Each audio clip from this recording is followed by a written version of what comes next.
Shalom Bapak Ibu, hari ini PA pertama dalam tahun yang baru. Sekalian saya mengucapkan selamat tahun baru buat Bapak Ibu. Kita membahas kelanjutan dari kitab Matius. Hari ini kita membahas kitab Matius dimulai pasal 18. Mungkin waktu dan tempat dipersilakan Pak Mak. Baik, terima kasih Pak Ferry. Shalom Bapak Ibu, saudara-saudara yang dikasihi Tuhan, dan selamat tahun baru. Saya akan melanjutkan pembahasan kita mengenai Matius.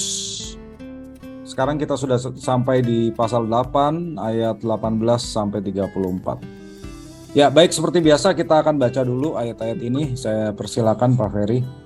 Oke, Matius 8 ayat 18 sampai 34. Matius 8 ayat 18. Ketika Yesus melihat orang banyak mengelilinginya, ia menyuruh bertolak ke seberang.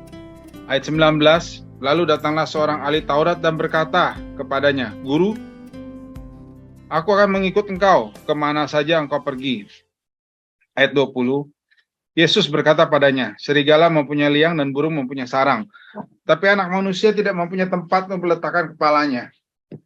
Ayat 21, seorang lain, yaitu salah seorang murid, berkata kepadanya, Tuhan, izinkanlah aku pergi dahulu menguburkan ayahku. Ayat 22, tapi Yesus berkata kepadanya, ikutlah aku dan biarlah orang-orang mati menguburkan orang-orang mati mereka. Ayat 23,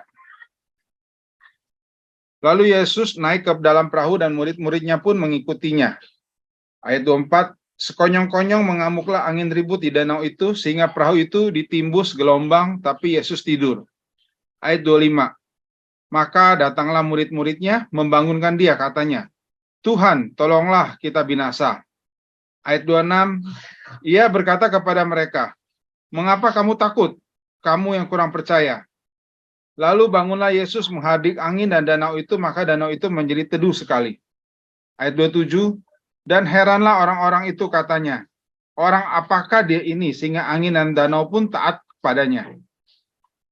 Ayat 28, setibanya di seberang, yaitu di daerah orang Gadara, datanglah dari pekuburan 2 orang yang kerasukan setan menemui Yesus. Mereka sangat berbahaya, sehingga tidak seorang pun yang berani melalui jalan itu. Ayat 29, dan mereka itu pun berteriak, katanya, apa urusanmu dengan kami, hai anak Allah? Adakah engkau kemari untuk menyiksa kami sebelum waktunya? Ayat 30, tidak jauh dari mereka itu sejumlah besar babi sedang mencari makan. Ayat 31, maka setan-setan itu meminta kepadanya, katanya, jika engkau mengusir kami, suruh kami pindah ke dalam kawanan babi itu. 32, Yesus berkata kepada mereka, pergilah. Lalu keluarlah mereka dan masuk ke dalam babi-babi itu. Maka terjunlah seluruh kawanan babi itu dari tepi jurang ke dalam danau dan mati di dalam air. Ayat 33, maka larilah penjaga-penjaga babi itu, dan setibanya di kota diceritakannya lah segala sesuatu juga tentang orang-orang yang kerasukan setan itu. Ayat 34, maka keluarlah seluruh kota mendapatkan Yesus, dan setelah mereka berjumpa dengan dia, mereka pun mendesak supaya ia meninggalkan daerah mereka. Amin. Ya, baik. Bapak Ibu, saudara-saudari yang dikasihi Tuhan, kita sudah membaca di sini ada beberapa kisah, ya, mulai dari Yesus ingin bertolak ke seberang Danau Galilea, lalu bertemu dengan 2 orang yang mau mengikut dia, kemudian Yesus meredakan angin ribut, dan kemudian tentang orang yang kerasukan setan, ya. Oke. Nah, di sini kalau kita membaca dari Alkitab, tentu ada yang menarik ya Bapak Ibu, karena kita sudah melihat sebelumnya Yesus menyembuhkan banyak orang, tetapi kemudian makin banyak orang yang datang menemui Yesus, dan akhirnya pada ayat 18 dikatakan ketika orang tambah banyak, ya, ketika Yesus melihat orang banyak mengelilinginya, ia menyuruh bertolak ke seberang. Jadi di sini kita melihat Matius selalu membedakan antara orang banyak dengan murid. Ya, kalau Yesus melihat orang banyak datang, dia mengajak murid-muridnya pergi menyendiri. Dengan mengatakan ini, Matius hendak membedakan orang-orang banyak, ya, apa itu orang-orang banyak dan murid. Orang-orang banyak adalah tujuan atau objek penginjilan dan pelayanan Yesus.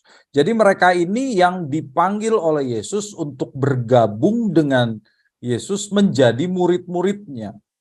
Sementara yang namanya murid adalah orang yang sudah merespons panggilan Yesus dan diajar oleh Yesus untuk hidup sebagai warga kerajaan dan melayani orang lain.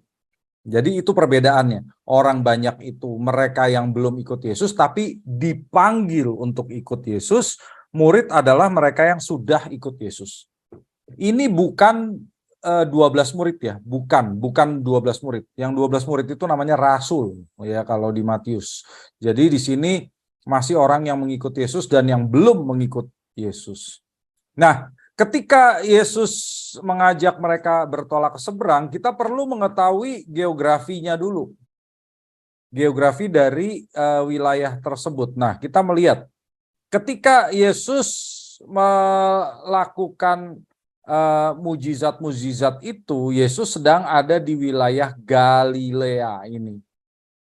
Galilea itu adalah daerah orang-orang Yahudi. Jadi kalau Yesus mengajak, ayo kita nyeberang aja yuk, kita menjauh dari orang-orang ini. Berarti Yesus mengajak mereka ke sini nih, ke seberang. Ya, dan di seberang ini adalah daerah orang-orang non-Yahudi. Ya, jadi Yesus tadinya ada di sekitar Kapernaum sini, mau menyeberang ke sini. Ini adalah daerah orang-orang non-Yahudi yang namanya Dekapolis, artinya 10 kota. Ya, artinya Yesus pun ingin menjangkau orang-orang non-Yahudi, bukan hanya orang Yahudi saja. Ini Yesus sedang mengalihkan supaya pelayanannya juga mencakup orang-orang non-Yahudi. Lalu apa yang terjadi? Sebelum Yesus menyeberang, ya, ini jadi cara bacanya Bapak Ibu harus hati-hati ya. Ayat 19 ini terjadi sebelum Yesus menyeberang.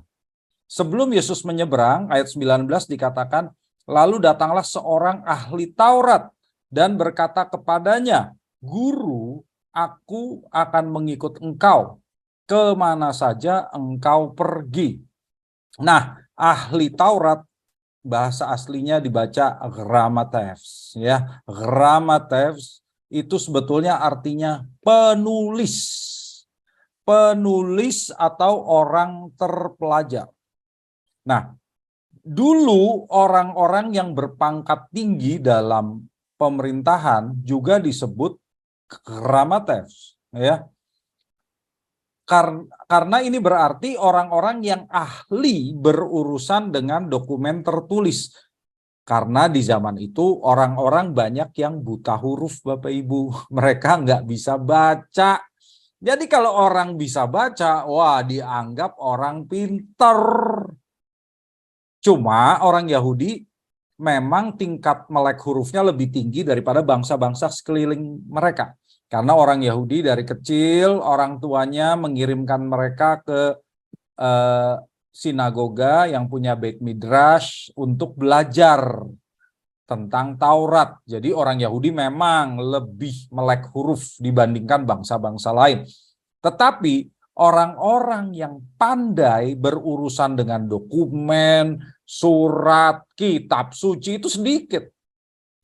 Bahkan orang-orang sendiri tidak punya kitab suci di rumah, Bapak Ibu. Jadi kalau sekarang kita bisa punya Alkitab, bahkan kita bawa kemana-mana di handphone suci kita, karena kan handphone kita ada Alkitabnya, berarti ini jadi suci dong, ada kitab sucinya gitu kan.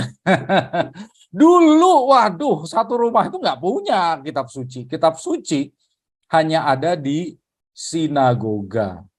Jadi mereka hanya mendengarkan ketika kitab suci dibacakan. Jadi lalu bagaimana mereka belajar kitab suci? Dihafal, Bapak Ibu.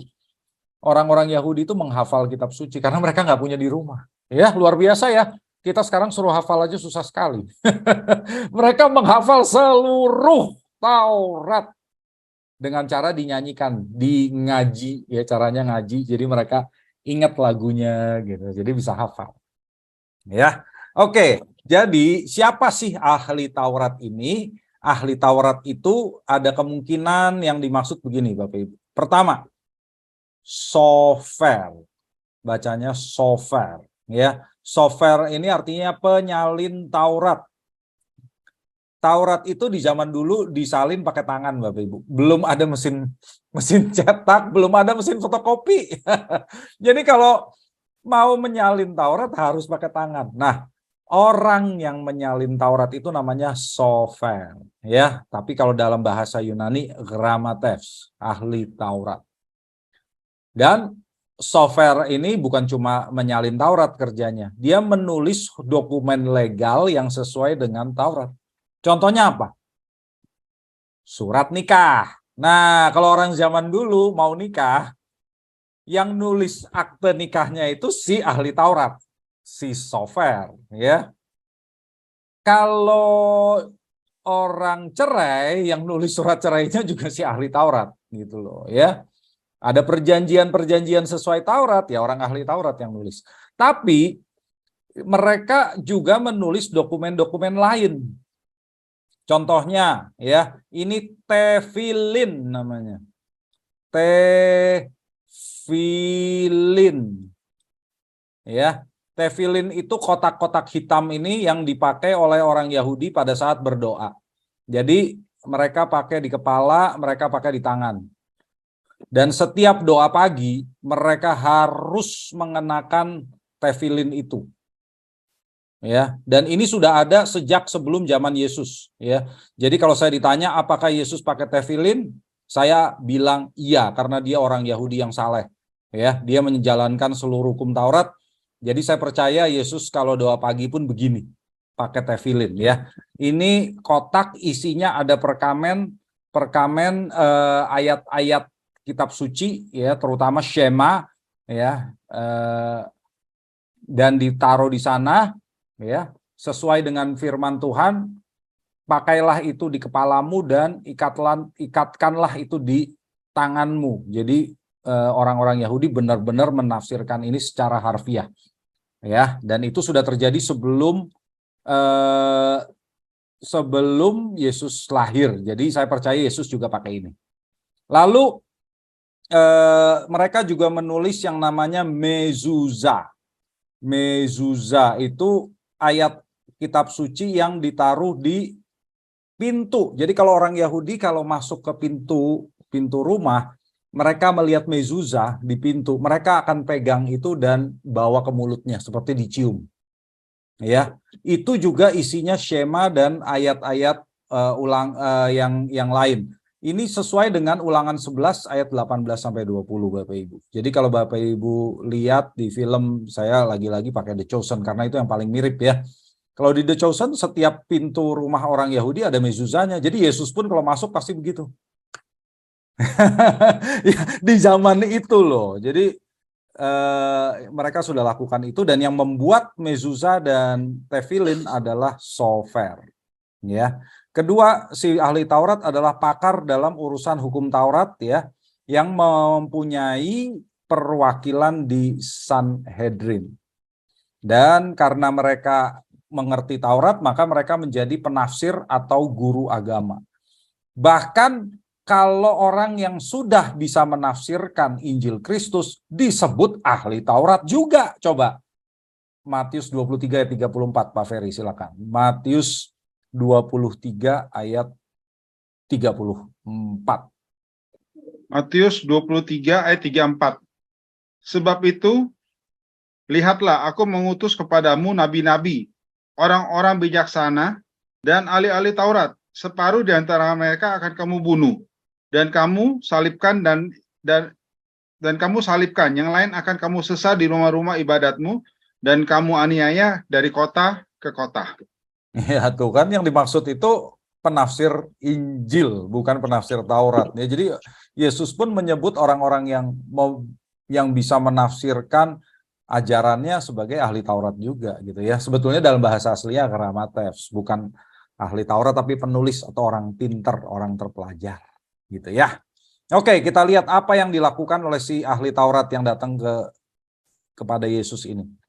Di ayat 19 dikatakan, Guru, aku akan mengikut engkau kemana saja engkau pergi. Nah, ini saya pernah dengar ya pengkhotbah mengatakan, oh ahli Taurat ini mau menguji Yesus, mau ngetes Yesus. Ya, jadi nggak sungguh-sungguh. Kata siapa? Ada nggak kata-kata itu tidak sungguh-sungguh? Nggak ada, Bapak Ibu. Ya, perhatikan. Dia memanggil Yesus didaskale, kalau bahasa aslinya, dalam bahasa Yunani. Didaskale itu guru, panggilan kehormatan. Guru, didaskale itu sama dengan bahasa Ibrani, rabi. Jadi dia memanggil Yesus rabi loh, padahal si ahli Taurat ini mungkin juga pantas disebut rabi, tapi dia memanggil Yesus rabi. Ini panggilan terhormat, bukan penghinaan. Ya. Lalu kalau orang mengatakan aku akan mengikut engkau, ini permintaan seseorang untuk menjadi murid. Bahasa aslinya, bahasa Ibrania, talmid. Yang berarti, ya, jadi si ahli Taurat ini menyatakan kepada Yesus, saya sudah mempelajari atau menguji beberapa rabi dan memutuskan untuk menjadi muridmu, Rabi Yesua ben Yosef, ya, karena engkau, Rabi Yesua, adalah rabi yang menurut saya terbaik. Itu maksud si ahli Taurat. Jadi dia tidak mungkin ingin mencoba Yesus. Dia sungguh-sungguh mau jadi murid Yesus. Ya, Bapak Ibu harus perhatikan. Jangan lagi dengerin kalau ada yang khotbah, ini ahli Tauratnya mau ngetes Yesus. Enggak, dia sungguh-sungguh mau jadi murid Yesus. Dari kata-katanya ini kata-kata yang sungguh-sungguh. Tetapi apa kata Yesus? Ayat 20, Yesus berkata kepadanya, serigala mempunyai liang dan burung mempunyai sarang, tetapi anak manusia tidak mempunyai tempat untuk meletakkan kepalanya. Nah, kalau di sini ya, Yesus memberikan jawaban yang mengagetkan. Dan ini jelas menghentikan niat si Sofer tadi untuk jadi murid Yesus. Kata serigala sebetulnya salah di sini. Harusnya alopix, itu artinya rubah. Jadi rubah mempunyai liang dan burung mempunyai sarang. Itu harusnya yang betul. Alopix itu bukan serigala tapi rubah. Binatang yang seperti anjing tapi warnanya merah itu loh ya. Di sini Bapak Ibu, apa maksud Yesus? Serigala punya liang. Maksudnya rubah mempunyai liang, burung mempunyai sarang. Apa maksud Yesus? Maksud Yesus itu begini. Yesus itu mengerti Bapak Ibu apa yang dicari oleh si Sofer. Jadi si Sofer ini benar-benar ingin jadi pengikut Yesus. Si Sofer itu sudah jadi orang terhormat Bapak Ibu. Kalau orang mau nikah harus cari Sofer. Maka si Sofer ini berharap kalau dia jadi pengikut Yesus, dia jadi makin terhormat. Dia jadi makin kaya. Karena Yesus itu rabi yang luar biasa, bisa melakukan mujizat. Wah, kalau saya jadi pengikut dia, wah saya nanti makin terkenal juga, makin terhormat. Akhirnya jadi makin kaya. Maksudnya begitu. Ya, tapi Yesus menjelaskan dengan ungkapan rubah punya liang itu, artinya begini. Yesus mengerti bahwa seorang rabi itu orang terhormat dalam agama Yahudi. Tapi Yesus ingin mengatakan, saya bukan orang terhormat karena saya tidak memimpin sinagoga. Ya, saya nggak punya sinagoga. Saya bukan pemimpin mazhab terpandang. Ya, bukan seperti Hillel maupun Shammai. Bahkan Yesus lebih sering tinggal di rumah murid atau sahabat-sahabatnya selama dia melayani. Kalau di Kapernaum dia menumpang di rumah Simon, ya kalau ada di Yehuda, di Yudea dia menumpang di rumah Lazarus. Itu sahabat-sahabatnya. Ya, jadi Yesus bahkan lebih suka tinggal di rumah murid atau sahabatnya. Jadi dia nggak punya tempat. Itu yang maksudnya tidak punya tempat. Ya, jadi jangan sampai kita menafsirkan Yesus itu penganut filsafat sinisisme. Di zaman itu ada orang-orang yang pengikut filsafat sinisisme. Ya, ini asal kata sinis. Hari ini kan kita ada kan Kalau mendengar, sinis banget sih itu komentarnya gitu ya. Itu asalnya dari sinisisme. Sinisisme itu mengajarkan bahwa tujuan hidup itu menyatu dengan alam dan menolak ketergantungan pada harta benda. Sinisisme itu aslinya bahasa Yunaninya kinikos, artinya seperti anjing. Jadi orang-orang sinis ini hidupnya seperti anjing. Mereka melepaskan hak atas apapun secara harfiah. Jadi mereka nggak punya rumah, tidak punya pekerjaan, tidak punya uang, dan tidak peduli kehormatan. Mereka menganggap dengan melepaskan diri dari semuanya itu mereka merdeka. Nggak usah punya uang, nggak usah punya rumah, nggak punya keluarga, nggak punya pekerjaan, nggak punya segalanya. Tapi mereka tidak mengasingkan diri dari masyarakat. Mereka hidup di tengah masyarakat dengan penampilan yang eksentrik. Bajunya cuma satu, bawa tongkat. Ya, sehingga mereka nggak peduli mau dihina orang, mau disebut apa, terserah. Prinsip orang sinis, hidup tidak wajar. Ya, karena pakaiannya aja berbeda. Jadi mereka nggak wajar. Nah, beberapa orang seperti Jesus Seminar, ya, John Dominic Crossan mengatakan Yesus pasti pengikut sinis karena dia mengatakan dia nggak punya tempat. Nah, tapi tunggu dulu. Sinisisme itu adanya di Yahudi Helenistik. Mereka yang sudah terpengaruh filsafat Yunani. Padahal Yesus adalah ya orang Yahudi yang taat Taurat. Jadi jelas Yesus bukan penganut sinis. Ya. Kenapa hari ini kalau ada orang komentar agak-agak nyeleneh gitu disebut sinis, karena orang sinis menganggap diri mereka lebih hebat dari orang lain. Itu asalnya ya. Jadi kalau ngelihat orang lain malah si sinis yang nggak punya apa-apa ini merendahkan mereka. Gitu. Makanya sekarang orang disebut, sinis bener gitu ya. Oke. Yesus bukan penganut sinisisme, tetapi dia ingin menyampaikan bahwa pelayanan Yesus tidak akan memberikan manfaat yang menguntungkan secara kenyamanan maupun kehormatan. Jadi Yesus mau bilang, kalau kamu cari kenyamanan, kalau kamu cari kehormatan, jangan ikut aku. Ya, karena kamu kalau jadi pengikut aku, kamu nggak akan dapat itu. Ya, itu maksudnya Tuhan Yesus. Itu artinya tidak punya tempat untuk meletakkan kepala. Oke, lalu di sini ada istilah anak manusia ya Bapak Ibu, nanti sesudah ini boleh bertanya. Anak manusia ini istilah yang sangat disukai Yesus, ya, istilah yang paling disukai Yesus untuk dirinya sendiri. Nah, ini sebetulnya ayat pertama kali Matius menggunakan istilah ayat anak manusia. Di zaman Matius, ya, di zaman Yesus ini, istilah anak manusia memang sudah digunakan di kalangan Yahudi untuk menyebut Mesias. Kita lihat contohnya ya. 1 Henok 62 ayat 5-7, ini tulisan rohani orang Ibrani yang termasuk dalam pseudepigrafa. Tetapi ini bukan kitab suci ya. Sekali lagi ini bukan kitab suci. Ini saya hanya ingin menunjukkan bahwa anak manusia itu dipakai di kalangan Yahudi. Dan kesakitan akan melanda mereka saat mereka melihat anak manusia itu duduk di tahta kemuliaannya. Dan raja-raja yang perkasa dan semua penguasa bumi akan memuji, memuliakan dan meninggikan Dia yang tersembunyi, Allah yang memerintah segalanya. Sebab dari semula anak manusia itu tersembunyi. Ya, jadi bersama Allah dia.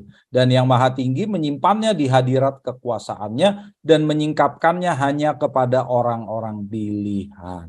Nah, jadi anak manusia itu jelas gelar Mesias, tapi gelar anak manusia untuk menyebut Mesias itu kalah populer dari anak Daud, dari anak Allah maupun Mesias sendiri. Dan kalau Bapak Ibu tanya artinya anak manusia apa? Nah, ini artinya ya. Pertama, Yesus adalah manusia. Itu sesuai dengan perjanjian lama. Yesus adalah manusia. Coba kita baca deh Mazmur 8 ayat 4. Mazmur 8 ayat 4. Apakah manusia sehingga engkau mengingatnya? Apakah anak manusia sehingga engkau mengindahkannya? Ya, jadi Yesus pun manusia. Ya, orang yang mengatakan Yesus bukan manusia jelas salah. Yesus pasti manusia. Kemudian Yesus juga adalah hamba yang menderita. Yesaya 53 ayat 3. Yesaya 53 ayat 3. Ia dihina dan dihindari orang, seorang yang penuh kesengsaraan dan yang biasa menderita kesakitan. Ia sangat dihina sehingga orang menutup mukanya terhadap dia. Dan bagi kita pun dia tidak masuk hitungan. Ya, tapi anak manusia juga adalah Tuhan. Coba kita lihat. Kita ambil yang Markus saja. Markus 2 ayat 28. Coba. Jadi anak manusia adalah juga Tuhan atas hari Sabat. Nah, ya, jadi menarik sekali ya. Yesus itu manusia tapi Tuhan. Oke. Dan Yesus menggenapi nubuat mengenai Mesias apokaliptik. Daniel 7 ayat 13-14. Daniel 7 ayat 13. Aku terus melihat dalam penglihatan malam itu. Tampak datang dengan awan-awan dari langit, seorang seperti anak manusia. Datanglah ia kepada yang lanjut usianya itu, dan ia dibawa ke hadapannya. 14. Lalu diberikan kepadanya kekuasaan dan kemuliaan, dan kekuasaan sebagai raja. Maka orang-orang dari segala bangsa, suku bangsa, dan bahasa mengabdi kepadanya. Kekuasaannya ialah kekuasaan yang kekal, yang tidak akan lenyap, dan kerajaannya ialah kerajaan yang tidak akan musnah. Iya, luar biasa kan? Itu loh, itu anak manusia apokaliptik, Mesias yang dinanti-nantikan oleh orang Yahudi. Jadi Yesus juga mengatakan itulah dia. Maka itulah Yesus lebih senang memanggil dirinya anak manusia dibandingkan anak Allah. Kalau anak Allah menonjolkan dia itu Allah. Tapi kalau anak manusia menonjolkan dia itu Allah, tapi dia juga manusia dan dia juga Mesias. Jadi Yesus paling suka pakai istilah anak manusia. Oke. Saya memberikan kesempatan bagi Bapak Ibu kalau ada yang ingin bertanya tentang ahli Taurat dan serigala yang punya liang itu. Selamat malam Pak Mark. Silakan. Saya mau tanya Pak. Silakan Bu Inen. Ya, itu yang apa? Yang sinisisme itu berarti kalau sekarang itu seperti kayak kesombongan rohani gitu ya Pak? Iya betul Bu, betul. Jadi orang sinis itu terkenal sok gitu ya, karena mereka tampil beda. Iya, mereka jadi sombong rohani, jadi sinis terhadap orang lain. Makanya ada istilah orang sinis gitu ya. Lalu yang kedua Pak, saya mau tanya itu kan pada saat saya maju dulu ke yang ayat itu loh Pak, ada penjaga babi itu loh Pak. Oh iya. Itu penjaga babi maksudnya apa? Kan pada saat itu kan babi kan tidak diternakan haram ya Pak. Ya. Oke, nanti saya jelasin Bu, saya jelasin. Oh ya udah. Oke ya. Pak, itu aja Pak. Makasih Pak. Ya baik. Oke, ayat 21. Seorang lain, yaitu salah seorang muridnya berkata kepadanya, Tuhan, izinkanlah aku pergi dahulu menguburkan ayahku. Nah, ini juga tafsirannya liar ke sana kemari nih. Saya selalu mendengar tafsiran orang tuh liar. Ada yang mengatakan, oh, bapaknya ayahnya si murid yang lain ini meninggal. Lalu dia mau menguburkannya dan Yesus melarangnya. Ada juga yang mengatakan, oh ini artinya si murid ini ingin menunggu ayahnya meninggal dulu supaya dia bisa terima warisan. Aduh, jangan seperti itu Bapak Ibu. Bukan itu yang dimaksud Bapak Ibu. Ya, jadi bukan itu semua. Pertama, siapa sih murid ini? Jangan kita salah bahwa ini adalah salah satu dari 12 murid. Bukan. Ini pengikut Yesus. Artinya dia sudah menjadi pengikut Yesus, murid dalam arti longgar, belum jadi salah satu dari 12 rasul, ya. Dan ketika dia berkata, izinkanlah aku pergi dahulu menguburkan ayahku, yang dimaksud bukan ayahnya baru meninggal lalu dia mau kubur, bukan. Bukan juga dia menunggu ayahnya meninggal karena ayahnya sudah tua supaya dia terima warisan, bukan juga. Nah, Bapak Ibu harus mengerti bahwa di zaman itu orang Yahudi memakamkan orang meninggal 2 kali. Pertama, ketika orang itu meninggal, orang itu ditaruh di kuburan batu, kuburan di gua batu, ya, selama sekitar 1 tahun, ya, supaya semua tubuhnya itu hilang ya, di istilahnya apa ya? Kalau orang membusuk ya, membusuk sampai hilang karena sudah dimakan mikroba dan tinggal sisa tulang-tulangnya kan. Nah, setelah 1 tahun mereka akan datang lagi membuka kuburan itu, mengumpulkan tulang-tulangnya dan memasukkan ke dalam kotak tulang seperti ini, namanya ossuarium. Lalu ditaruh di tempatnya yang permanen. Jadi yang dimaksud mengubur ayah pada ayat ini adalah penguburan kedua atau osilegium istilahnya. Itu kebiasaan orang Yahudi di zaman itu. Jadi jangan sampai kita menganggap orang ini menunggu ayahnya mati supaya dapat warisan gitu ya. Aduh, itu terlalu liar Bapak Ibu. Enggak, ayahnya sudah mati, sudah mungkin sekitar 1 tahun, dan orang ini ingin menghormati ayahnya dengan cara mengambil tulangnya lalu memasukkan ke dalam ossuarium. Itu maksudnya. Jadi kita harus ngerti konteks budaya orang Yahudi di zaman itu. Ya, kalau kita menafsirkan dengan cara lain ini akan jadi berbahaya, ya. Karena kalau ayahnya benar-benar baru meninggal, kalau Yesus memerintahkan di ayat 22, coba kita lihat ayat 22. Yesus berkata kepadanya, ikutlah aku dan biarlah orang-orang mati menguburkan orang-orang mati mereka. Berarti Yesus melanggar hukum Taurat. Karena bagi orang Yahudi, mengubur orang tua itu tanggung jawab yang penting bagi anak dan bahkan lebih penting daripada apapun. Keluaran 20 ayat 12 itu jelas sekali. Coba baca Keluaran 20 ayat 12. Hormatilah ayahmu dan ibumu supaya lanjut umurmu di tanah yang diberikan Tuhan Allahmu kepadamu. Jadi Tuhan Yesus tidak mungkin menyuruh orang, mengajarkan orang untuk melanggar hukum Taurat. Nggak mungkin Bapak Ibu. Ya, jadi nggak mungkin ini penguburan pertama. Maksud Yesus apa sih? Osilegium itu adalah tugas ya. Jadi mengumpulkan tulang lalu dimasukkan ke dalam ossuarium itu tugas yang dilakukan oleh orang-orang yang terlatih berurusan dengan orang mati sesuai hukum Taurat. Jadi ketika Yesus berkata, ikutlah aku, biarkan orang-orang mati menguburkan orang-orang mati mereka. Maksud Yesus adalah biarkan orang-orang profesional yang menangani penguburan kedua itu. Jangan jadikan itu alasan untuk menundamu mengikut aku. Jadi Yesus tidak mengajarkan, oh nggak penting itu penguburan. Nggak mungkin Yesus melawan hukum Taurat. Yesus berkata tanggung jawab menghormati orang tua itu penting. Maka kalau penguburan pertama tidak mungkin dilarang oleh Yesus. Tapi karena ini penguburan kedua, Yesus berkata mengikut Yesus lebih penting. Jadi jangan kita menafsirkan ini dengan liar atau lagi menafsirkan, oh artinya orang yang mati rohani menguburkan orang mati jasmani. Apa lagi itu ya? Enggak, jangan ditafsirin seperti itu Bapak Ibu.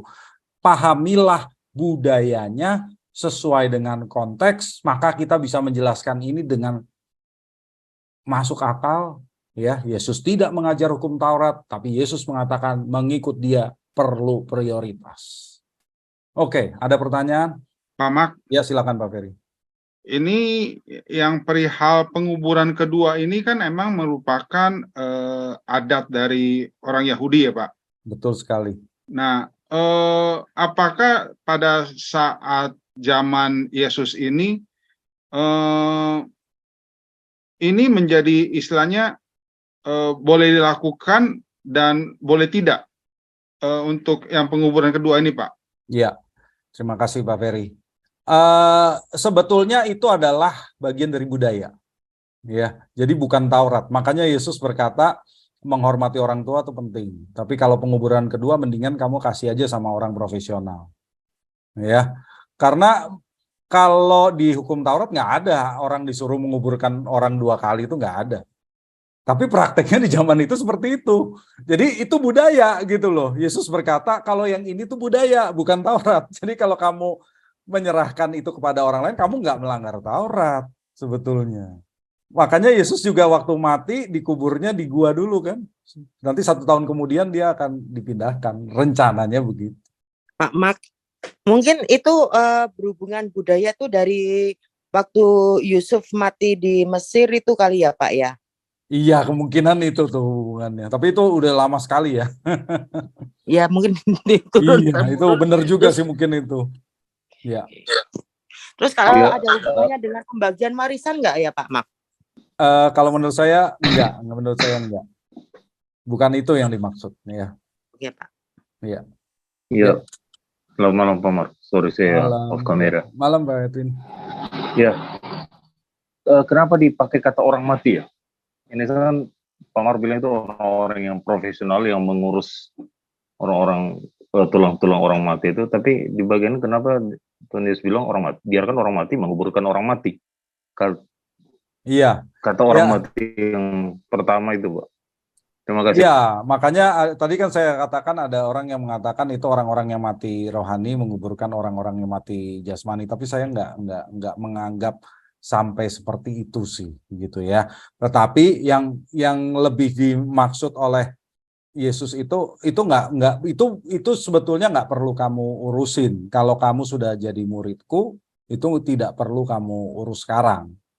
Ya, karena kalau orang-orang mati itu biasanya memang di Alkitab digunakan untuk menyebut orang-orang yang terpisah dari Allah, gitu ya. Tapi kalau di sini Yesus benar-benar menggunakan gaya bahasa yang umum saja untuk mengatakan bahwa itu nggak perlu kamu urusin. Kalau menurut saya begitu, Pak Edwin. Iya. Apakah ini bukan satu Tuhan Yesus langsung mau mengacu kepada orang-orang yang tidak mau mengikuti dia atau orang-orang yang tidak percaya kepada dia, ya pasti akan mati. Mati dalam artian ya mati secara itu ya. Iya, betul, Iya. betul. Iya. Kalau orang-orang yang nggak mengikuti dia adalah orang-orang yang terpisah dari Allah kan. Iya, Sebetulnya kan terpisah dari begitu. Allah ya. Maka mereka mati. Itu betul. Itu Iya, betul. Cuma Hmm. apakah orang-orang yang menangani mayat itu adalah orang yang terpisah dari Allah? Maksudnya belum mengikuti Iya, Yesus kan belum betul. tentu juga sih sebetulnya gitu loh. Ya. Jadi ini Iya. saya rasa sebagai gaya bahasa aja untuk menegaskan bahwa yang lebih penting adalah ikut Yesus. Ya. Tapi ini Oke, Pak Mar. nggak Iya. melanggar hukum Taurat begitulah. Iya. Terima kasih Pak Mar. Iya. Pak Pak Mar, Ferian, ya. Silakan. Pak, abu-abu dari tulangnya itu disimpan di kotak itu terus secara tradisi seperti kayak orang Buddha itu apakah ditaruh di satu tempat terus disembayangin atau gimana ya Pak? Ya, kalau di ini mereka taruhnya begini, Bu Nona ya. Mereka taruh di tempat penyimpanan. Jadi seperti rumah abu, tapi ini rumah tulang. Rumah tulang kalau buat orang Yahudi di zaman itu. Di zaman Yesus ini tidak disembayangin. Tapi di zaman sebelumnya ya, sekitar mungkin beberapa ratus tahun sebelumnya, iya. Ternyata ditemukan bukti bahwa mereka membawa makanan gitu ya untuk orang-orang mati.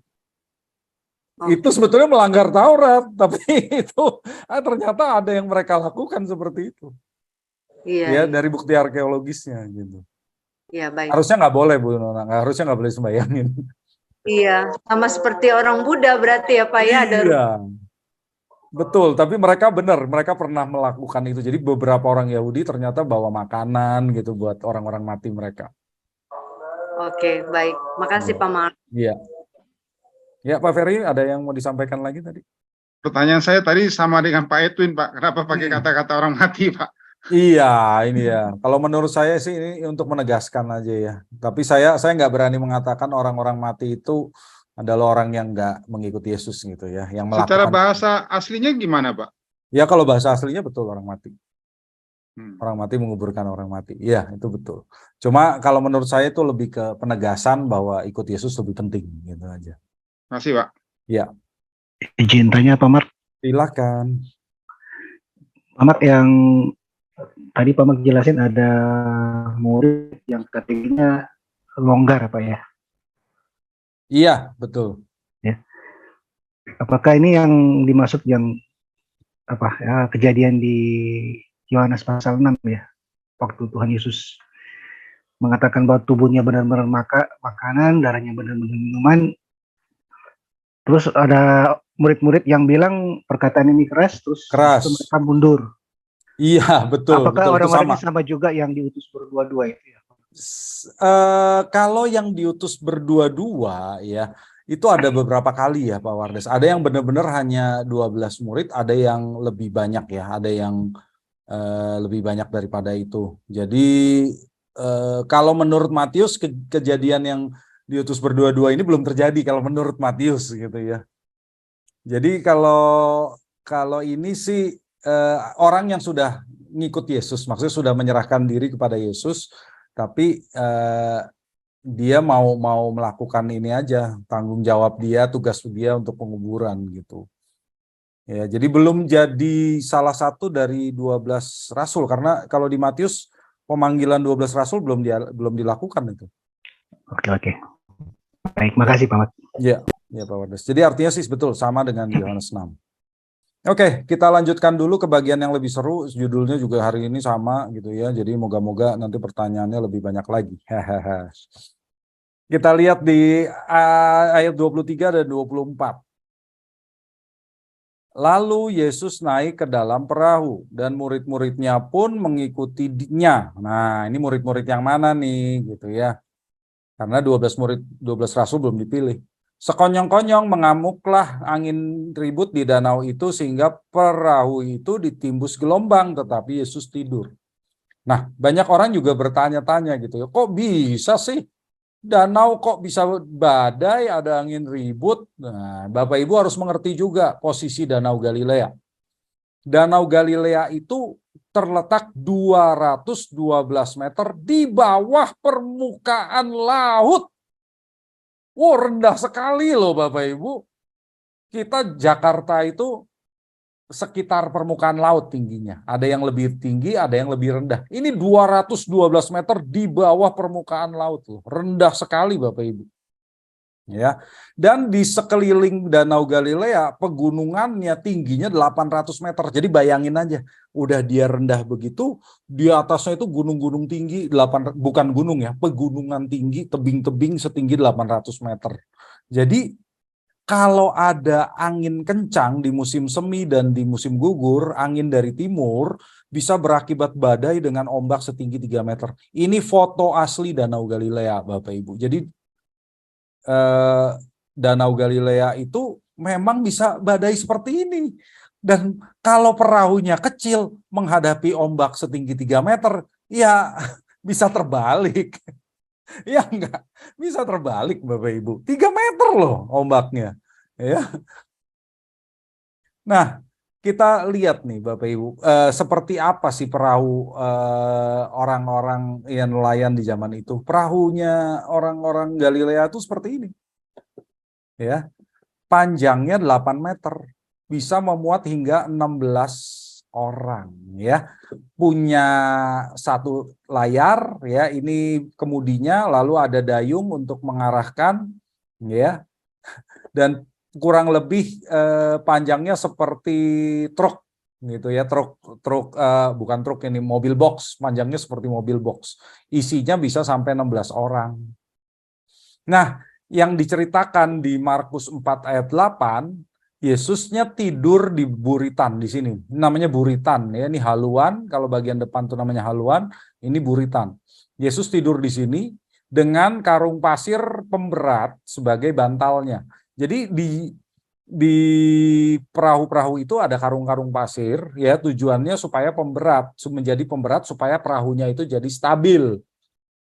Jadi mereka taruh di bagian yang tidak ada orangnya gitu. Jadi Yesus tidur berbantal karung pasir. Nah, kalau Bapak Ibu tahu ya, kalau di Indonesia kan banyak nih perahu-perahu nelayan yang ada pelampungnya di samping begini, bener nggak?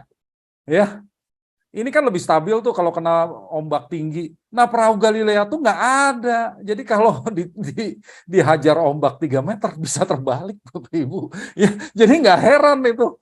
Nggak heran kalau mereka jadi panik ya, apalagi itu ombaknya itu tinggi dan jarang mereka hadapi. Sekalipun mereka ini orang-orang profesional. Kan kita udah tahu nih, murid-murid Yesus itu yang pertama banyak nelayannya. Nelayannya siapa aja Bapak Ibu? Murid Yesus. Petrus, Petrus, lalu Yohanes, Yohanes, Yakobus, Yakobus, satu lagi Andreas. Andreas. 4 orang nelayan profesional loh, ya, 4 orang nelayan profesional.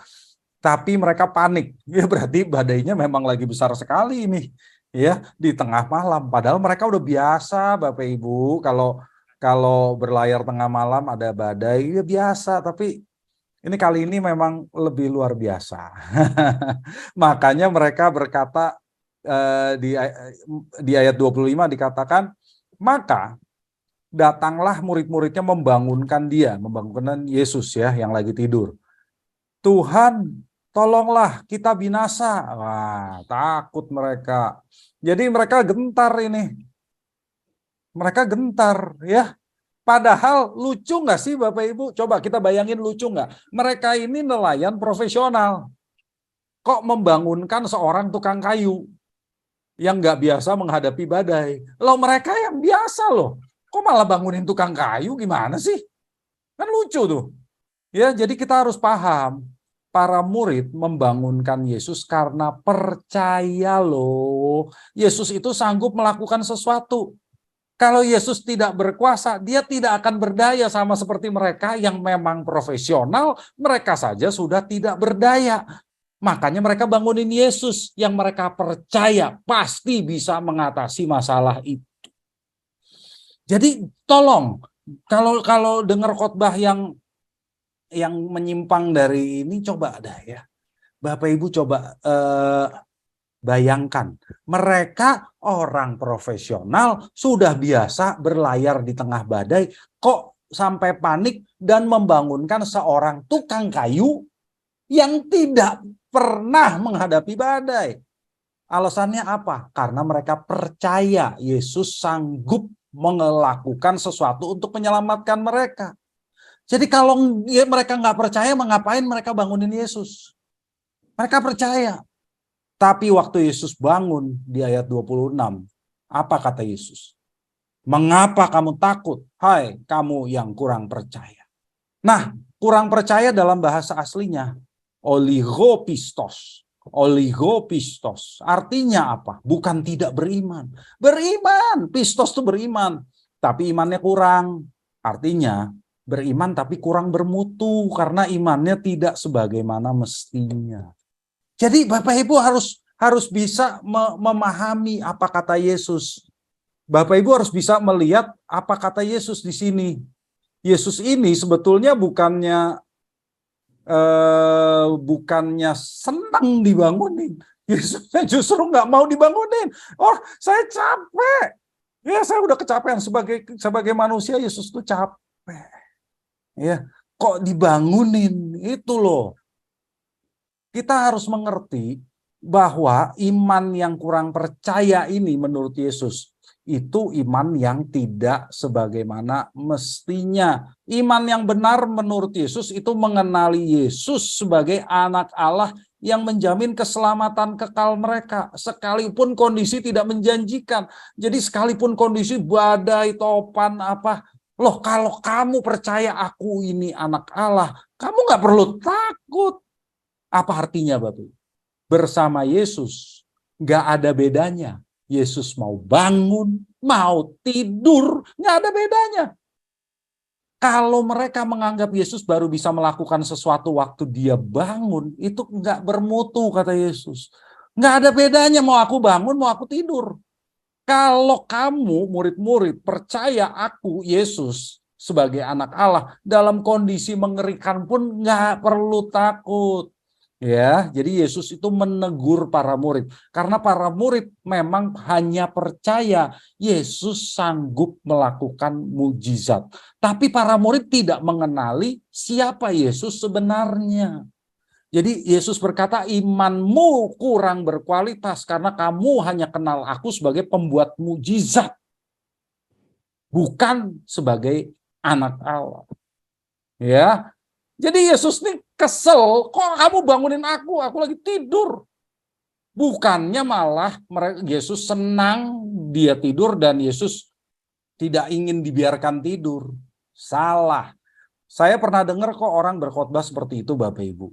Jangan biarkan Yesus tidur, libatkan dia. Itu maksud dari ayat ini gitu kata mereka. Kalau orang yang mengatakan jangan biarkan Yesus tidur dalam hal ini, itu sama dengan iman yang tidak berkualitas yang dimiliki oleh para murid ini. Itu salah. Ya, itu salah. Jadi kita harus melihat konteksnya, Yesus ini memang lagi kelelahan sebagai manusia dan dia perlu tidur. Kalau para murid mengenali bahwa Yesus itu anak Allah, walaupun Yesus tidur pun mereka tidak perlu takut. Jadi Yesus tidur pun nggak perlu takut. Masalahnya mereka nggak kenal siapa Yesus, makanya mereka takut. Artinya apa Bapak Ibu? Hari ini nggak ada bedanya Yesus tuh bangun mau tidur. Nggak ada bedanya Yesus ini hadir di dunia atau sudah naik ke surga. Keselamatan yang diberikan Yesus tetap sama. Kuasa Yesus tetap sama. Jadi buat apa kita takut? Seolah-olah kadang-kadang kan saya sudah khotbahkan di hari Minggu, Allah itu sengaja menyembunyikan wajahnya dari kita. Seperti dia tidak ada. Tapi dia ada, jadi buat apa kita takut? Kita nggak perlu nunggu Yesus menampakkan diri kepada kita baru kita nggak takut. Yesus memang naik ke surga, tapi dia tetap ada, dia tetap berkuasa. Dia tetap berkuasa menyelamatkan kita dan dia menjamin keselamatan kekal kita. Jadi nggak ada alasan untuk takut. Kalau kita mengenal siapa Yesus sesungguhnya, nggak perlu takut. Itu yang ingin ditegaskan oleh Yesus. Maka di ayat 26 dikatakan, lalu bangunlah Yesus menghardik. Ya, menghardik Bapak Ibu, menghardik angin dan danau itu. Maka danau itu menjadi teduh sekali. Nah, apa yang dikatakan oleh Yesus kalau menurut Markus 4 ayat 39, diam, tenanglah. Nah, ini kita nggak boleh menafsirkan dengan keliru lagi. Kita harus paham apa konteksnya. Bapak Ibu, Yesus berseru, diam, tenanglah. Itu bukan untuk menanggapi, wah para murid begitu besar imanmu maka aku membuat mujizat. Bukan. Bukan, Yesus itu bukan membuat mujizat karena melihat imannya para murid. Imannya para murid itu nggak berkualitas, kata Yesus. Jadi dia bukan melakukan untuk itu. Dia mengajarkan kepada para murid supaya para murid kenal siapa dia. Jadi dia berseru, diam, tenanglah. Dan langsung angin itu, danau dan angin itu menurut menaati Yesus. Karena Yesus mengajar, dia menyatakan dirinya sebagai Yahweh. Ya, jadi tujuan Yesus membuat mujizat bukan karena iman para murid, tetapi untuk mengajar mereka bahwa kalian tidak kenal aku. Sini, aku tunjukkan siapa aku. Oke, kenapa Yesus harus berkata, diam, tenanglah? Karena di perjanjian lama, hanya Yahweh lah yang bisa menghardik angin dan danau dan laut dan air dan hasilnya tenang. Ya, saya kasih beberapa ayat di perjanjian lama yang menunjukkan hal itu. Di 2 Samuel 22 ayat 16 dan Mazmur 18 ayat 16, Yahweh Adonai menghardik laut. Mazmur 104 ayat 7, coba Pak Ferry boleh baca yang ini. Mazmur 104 ayat 7, Yahweh menghardik air dan air itu patuh. Mazmur 104 ayat 7. Terhadap hardikmu air itu melarikan diri. Lari kebingungan terhadap suara gunturmu. No. Jadi suara hardikan Tuhan Yahweh itu membuat air aja patuh. Ya. Mazmur 106 ayat 9, Yahweh menghardik laut Teberau. Mazmur 107 ayat 29, Yahweh membuat badai diam. Coba, Mazmur 107 ayat 29. Dibuatnyalah badai itu diam, sehingga gelombangnya tenang. Ya, Yesus ingin menggenapi ini. Yesaya 50 ayat 2, Nahum 1 ayat 4, Yahweh mengeringkan laut dengan hardikan. Ayub 26 ayat 12, Yahweh meneduhkan laut. Jadi Yesus ini sedang menunjukkan kamu tuh nggak tahu siapa aku. Harapan Yesus dengan dia menghardik angin dan angin danau itu menaati perintahnya, murid-murid memahami. Oh, berarti inilah Yahweh. Karena buat orang Yahudi, nggak ada yang bisa memerintahkan angin dan danau dan laut dan air sampai tenang selain Tuhan Adonai Yahweh Elohim sendiri. Ya, jadi Yesus ini ingin mengajarkan identitasnya. Kamu nggak tahu siapa aku ini Yahweh. Itu sebetulnya yang diinginkan oleh Yesus. Jadi Bapak Ibu, tanpa Yesus harus berseru diam, tenanglah, murid-muridnya itu tetap nggak akan binasa loh Bapak Ibu. Ya, mereka tetap akan selamat. Ya, Yesus mau tidur pun nggak apa-apa. Jadi Yesus ini bukan ingin mendemonstrasikan mukjizat supaya murid-muridnya kagum. Bukan. Tujuan Yesus supaya kamu tahu siapa aku. Ya, ini kita harus tafsirkan dengan perjanjian lama. Jadi kita tahu Yahweh lah yang mengendalikan angin, badai, topan, dan ombak. Ya, makanya pada ayat 27 dikatakan apa? Orang-orang itu heran. Katanya, orang apakah dia ini hingga angin dan danau pun taat kepadanya. Jadi kalau kita baca seperti ini Bapak Ibu, para murid itu nggak menyangka loh cara Yesus menyelamatkan mereka itu dengan menghardik, membentak angin dan danau. Mereka nggak nyangka, mereka kira caranya beda. Mungkin perahunya bisa terbang gitu ya. Mungkin mereka kira gitu. Mereka sama sekali nggak nyangka. Wih, kok bisa begitu caranya? Karena yang bisa melakukan itu hanya Yahweh. Mereka sangat tahu yang bisa melakukan membentak angin itu hanya Yahweh. Karena itulah mereka tavmazo, artinya takjub. Jadi mereka ayat ini tidak menunjukkan bahwa mereka sudah memahami identitas ilahi Yesus. Mereka cuma takjub. Wah, kok bisa ya? Setahu saya yang bisa melakukan itu hanya Tuhan sendiri, Yahweh. Maka mereka bertanya, orang apakah dia ini? Dalam bahasa aslinya potapos, artinya orang macam apakah? Macam mana pula orang ini gitu, kalau kata orang Medan gitu ya. Betul, orang macam apakah dia ini. Jadi mereka masih nggak ngerti juga bahwa dengan mendemonstrasikan itu, Yesus sedang mengklaim bahwa dirinya itu ya. Kalau di Alkitab yang terbuka, ini versi dari Sabda, dikatakan, maka takjublah mereka dan berkata, orang macam apakah dia ini sampai angin dan danau pun taat kepadanya. Jadi mereka heran, kok ada angin dan danau taat kepada manusia? Setahu kami, angin dan danau hanya taat kepada Yahweh.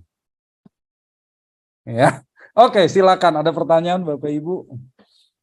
Pak Mark, maaf tanya lagi Ya, silakan Pak. Bu Indian. Ya. Itu kalau berarti ini kalau ditarik ke kehidupan sekarang itu intinya harusnya murid itu bisa dilewati gitu ya Pak ya. Benar. Jadi dia udah jalanin aja gitu ya Pak.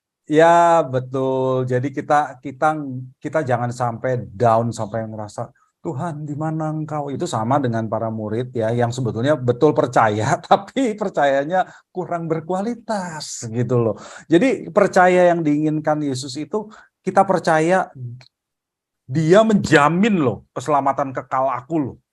Mau apapun yang terjadi, bahkan gini loh kata Yesus tuh, sebetulnya kamu nggak usah khawatir, kamu mati pun kamu bersama aku, gitu loh. Sampai di situ kepercayaannya, karena kita tahu identitas dia itu Tuhan, gitu. Jadi buat apa ya kita takut? Mau dia nggak ada, dia nggak kelihatan, kita nggak perlu takut. Gitu. Ya jadi sebenarnya ya udah jalanin aja, maksudnya nggak usah mati pun ya udah gitu, nggak usah panik-panik gitu ya Pak ya. Nggak usah panik karena Tuhan selalu ada beserta dengan kita. Ya makanya makanya Alkitab juga mengatakan kan dia itu Immanuel ya, Allah yang beserta kita dalam kondisi apapun. Jadi dan sebenarnya itu menghardik itu kepaksa ya Pak. Iya, jadi Yesus ini mau ngajar mereka. Jadi bukannya dia mau menunjukkan mujizat bahwa ya harus dihardik dulu baru angin yang tenang. Enggak. Oke, oke. Oke, makasih Pak. Iya, sip. Ya, jadi jangan juga lah Bapak Ibu nanti, oh COVID harus dihardik gitu ya. Nggak ada ayat kayak begitu di perjanjian lama, nggak ada tuh. Yahweh membentak virus tuh nggak ada. Ya. Dan Yesus pun benar seperti kata Bu Inian dalam tanda petik terpaksa dia mau ngajar. Ini identitasku yang kamu nggak tahu itu. Ya, jadi tanpa itu pun apakah murid-murid selamat? Selamat. Yesusnya agak kesel nih, kenapa dibangunin? Saya lagi tidur. Jadi tolong jangan lagi khotbah gitu ya. Makanya jangan biarkan Yesus tidur. Bukan itu konteksnya gitu ya. Di sini konteksnya adalah kita harus mengenali identitas Yesus sebagai Tuhan. Ya, yang berkuasa atas segalanya. Jadi nggak perlu khawatir akan apapun. Nggak perlu takut. Begitu Bapak Ibu. Ya, silakan. Ada pertanyaan? Ya, silakan Pak Alex. Ini Pak. Ini Yesus menghardik itu angin ribut ya. Itu status Yesus sebagai manusia ya Pak ya. Sebagai manusia. Yang betul. sudah ilahinya dikosongkan. Dikosongkan.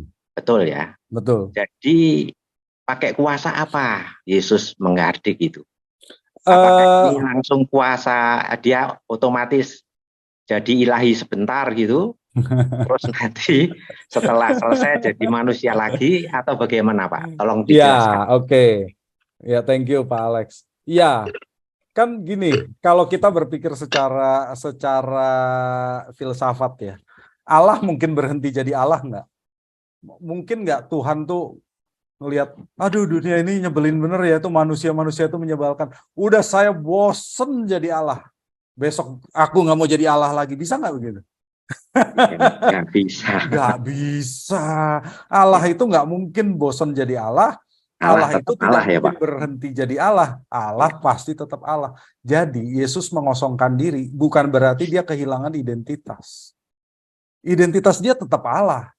Yang dia tinggalkan apa? Yang dia tinggalkan itu adalah sifat-sifatnya, hak untuk menggunakan kekuasaan Allah itu. Haknya dia tinggalkan. Jadi dia akan jadi manusia karena keilahian dia tetapi ditambahin kodrat manusia sehingga keilahian dia itu tertutup oleh kodrat manusia.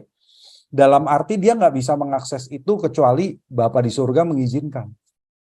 Tapi identitas dia tetap, makanya roh jahat nanti habis ini tetap tahu, oh ini anak Allah nih. Jadi roh jahat kenal dan bahkan alam semesta pun kenal bahwa dia itu anak Allah, kenal. Tapi kuasanya itu tertutup. Kalau Bapa di surga mengizinkan dia mau pakai, bisa. Gitu. Jadi Yesus mungkin izin dulu sama Allah itu. Iya. Mekanismenya begitulah kira-kira. Iya. Jadi iya. Identitasnya tetap. Kalau identitas dia Allah, dia nggak pernah berhenti jadi Allah. Identitasnya tetap. Cuma haknya yang hilang. Ya haknya bukan hilang juga, ditutup gitu loh. Jadi tertutup oleh kemanusiaan sehingga dia jadi manusia. Manusianya itu yang dia kenakan setiap hari, ngantuk tidur ya harus tidur, makan harus makan gitu ya. Iya. Berdarah bisa. Nah, itu kemanusiaannya. Jadi keilahiannya itu tertutup oleh kemanusiaan dia. Tapi kalau identitas, ini kan soal identitas nih. Identitasnya tetap. Makanya semua juga alam semesta takut sama dia. Jadi waktu Tuhan Yesus ngasih makan 5.000 orang, membangkitkan orang mati, itu mungkin idem kayak begini kali Pak ya? Iya, dia tuh meminta izin dari Allah dulu, dari Bapa ya. Iya. Terus setelah oke, baru dia isikan dirinya dengan keilahian tadi, melakukan sesuatu. Lalu dikunci lagi, dikosongkan lagi gitu kali. Oh, bukan maksudnya dikosongkan. Tapi dia jadi dikosongkan itu berarti kan haknya dia untuk pakai itu dikosongkan. Tapi kuasa itu ada nggak? Ada. Ada. Jadi kalau Allah mengizinkan itu mengalir keluar dari dirinya. Jadi bukannya hilang, keilahian dia tetap ada, cuma ditutup. Untuk kepentingan dia sendiri dia nggak akan pakai. Tapi kalau Allah memerintahkan dia pakai. Makanya kemahatauan mana dia tahu? Dia juga manusia, dia nggak tahu banyak hal. Ya, kemaha hadir, udah jelas enggak lah, dia nggak bisa kemana-mana. Maha kuasa jelas enggak, dia masih butuh makan, dia masih butuh tidur. Kalau dia maha kuasa, mana mungkin dia butuh tidur? Nggak maha kuasa. Tapi kalau Allah mau pakai dia, jalan keluar kuasanya itu. Kemahakuasaannya keluar. Jadi kemahakuasaannya itu tertutup, kemahahadiran, kemahatauan tertutup semuanya. Tapi kalau Allah izinkan, keluar itu, mengalir. Kalau Bapa mengizinkan. Makanya kalau di ayat-ayat kan dikatakan Yesus mengucap syukur dulu. Artinya dia berdoa tuh. Minta sama Bapa. Kalau Bapa kasih, ya pakai. Langsung. Iya. Jadi bukan maksudnya muncul lalu hilang lagi, Pak. Ditutup. Jadi tertutup. Kalau Bapak mengizinkan tetap bisa keluar. Tapi sehari-harinya itu tertutup. Karena Yesus punya status yang berbeda dengan kita ya Pak. Iya. Kan dia anak tunggal. Kalau kita kan bukan anak tunggal. Beda, kita anak-anak. Iya, iya. Kita anak-anak, dia anak tunggal. Terus yang kedua ini Pak. Saya kan pakai Alkitab ini sabda Pak. Iya. Nah di belakangnya itu kan ada tafsiran ya Pak. Tafsirannya ada sampai 6 versi atau berapa versi. Nah, itu mungkin Pak Mak pernah mencoba tafsirannya itu benar atau ngaco atau bagaimana Pak? Iya sih, ya memang banyak Pak. Saya juga baca buku tafsiran kan banyak gitu ya. Tapi kalau menurut saya ya sebagai orang waktu saya belajar gitu ya teologi ya, tafsiran-tafsiran yang baik itu bukan tafsiran tentang seluruh Alkitab. Ya, jadi bukan gini loh. Kan kita kalau baca software kayak Alkitab Sabda atau The Word Isod kan ada tuh tafsiran. Tapi kan tafsiran seluruh Alkitab gitu ya. Nah, yang tafsiran yang bagus itu biasanya satu buku itu untuk satu kitab. Oh gitu. Jadi ada buku tafsiran Matius. Nah, biasanya yang gitu-gitu yang bagus. Iya. Ya, tapi banyak isinya gitu loh. Bacanya waduh banyak banget. Tapi yang kayak gitu yang bagus. Ya, itu yang begitu kita pelajarin dengan konteksnya, iya benar-benar ini cukup, ini nyambung gitu. Nah, itu. Kalau yang umum tuh kayaknya ya biasalah ya. Mungkin untuk khotbah segala oke lah gitu ya membantu. Tapi kalau untuk mendalami secara detail biasanya belum gitu. Iya. Jadi kalau mau cari buku yang ya itu tafsiran Matius, tafsiran Markus, nah itu lebih bagus. Baik Pak Mak, terima kasih. Terima kasih. Oke, siap. Ya, ada lagi Bapak Ibu? Ya, silakan Ega ya. Iya Pak. Pak, yang mengenai Tuhan Yesus menghardik yang dia berkata itu kan kurang percaya, artinya tadi tidak berkualitas ya imannya ya. Oke. Yang mau saya tanyakan kalau ada pemikiran seperti ini Pak, dari penjelasan Bapak kan bahwa Tuhan Yesus itu mau menyatakan bahwa dia itu Yahweh dengan menghardik. Tapi kalau dari sisi yang berbeda, misalnya Tuhan Yesus itu dalam hal itu mau mengajarkan muridnya bahwa iman yang berkualitas itu kamu pun bisa menghardik yang namanya itu angin itu. Gitu. Apakah seperti itu bisa masuk ini nggak Pak ya menurut Bapak? Jadi Tuhan Yesus itu mengajarkan murid-muridnya kalau imanmu berkualitas, kamu bisa urusin sendiri gitu ya? Ya gitu, seperti itu gitu. Seperti membuka mata murid-muridnya gitu loh Pak. Jadi bukan penekanannya ke Tuhan Yesus, tapi mengajarkan kepada kalian sendiri gitu ya? Iya, bisa seperti itu nggak Pak? Oke, kalau menurut saya enggak.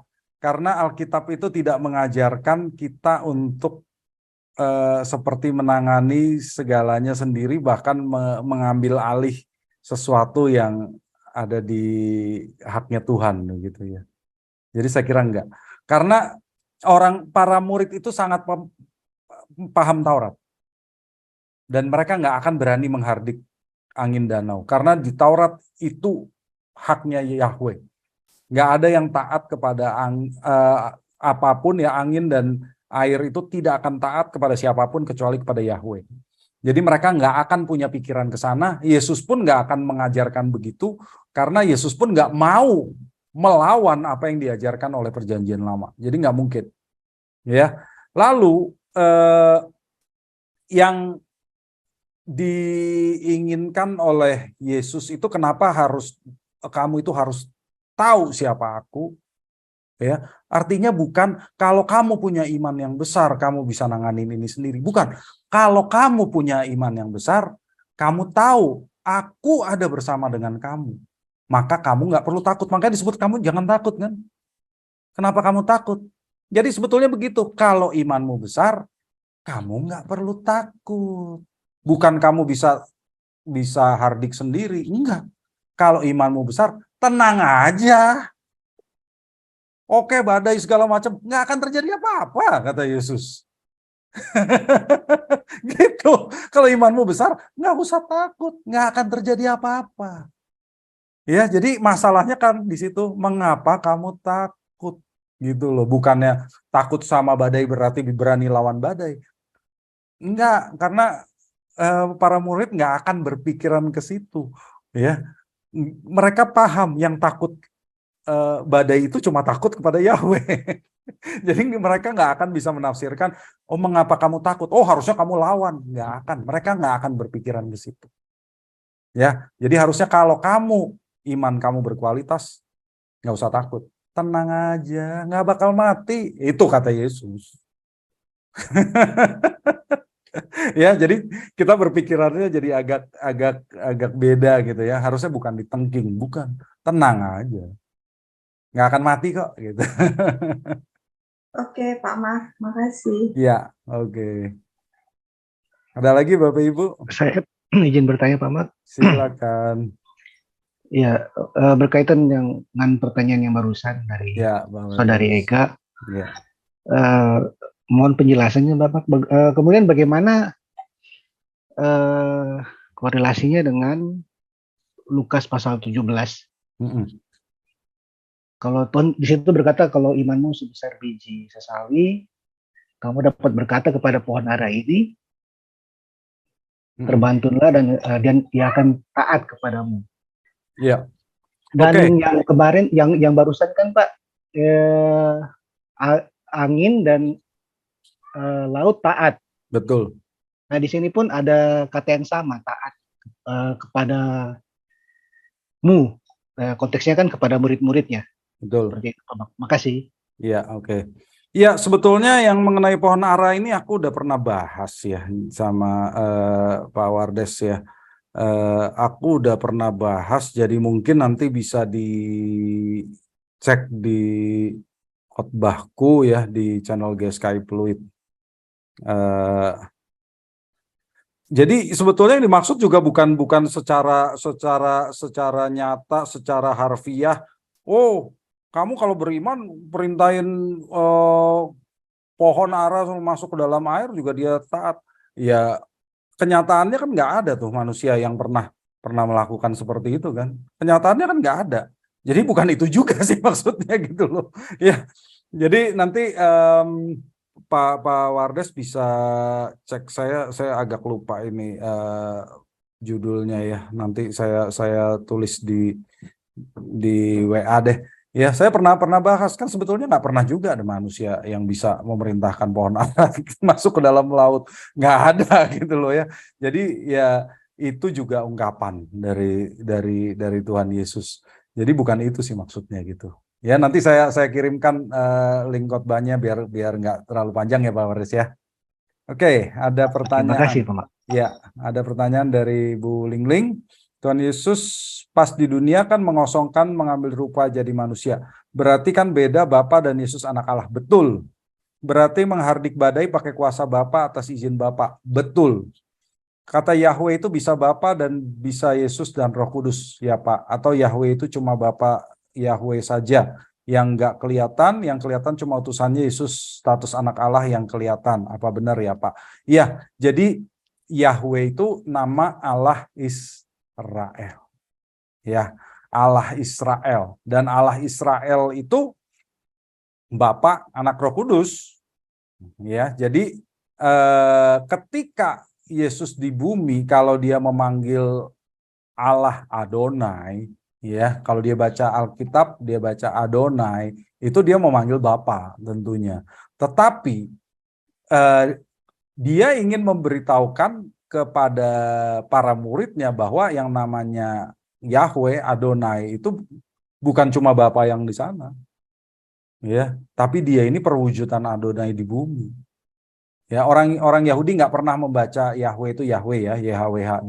Mereka baca Adonai, Adonai Elohim. Ya, jadi apakah Yahweh itu hanya Bapa? Enggak. Yahweh itu ya Bapa, Anak, dan Roh Kudus. Tapi waktu Yesus di bumi, kalau dia memanggil Adonai, dia memanggil Bapaknya. Tapi dialah perwujudan Adonai di bumi. Lalu Bapa nggak kelihatan, betul. Yang kelihatan hanya Anak. Jadi Adonai yang kelihatan tuh Yesus. Lalu Roh Kudus itu apa? Roh Kudus itu rohnya Bapa yang menyertai Yesus selama di bumi dan sekarang menyertai kita. Karena Bapa kan di luar segalanya. Bener nggak? Bapa kan di luar, lebih tinggi, lebih besar daripada segala dimensi yang ada di dunia ini. Jadi kalau dia berinteraksi dengan kita ya lewat Roh Kudus. Gitu maksudnya. Jadi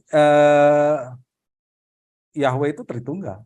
Ya, tapi di Perjanjian Lama itu enggak tegas, tidak tegas kalau di Perjanjian Lama ya, baru lebih tegasnya di Perjanjian Baru. Begitu ya, Bu Lingling ya. Kita lanjutkan di ayat 28.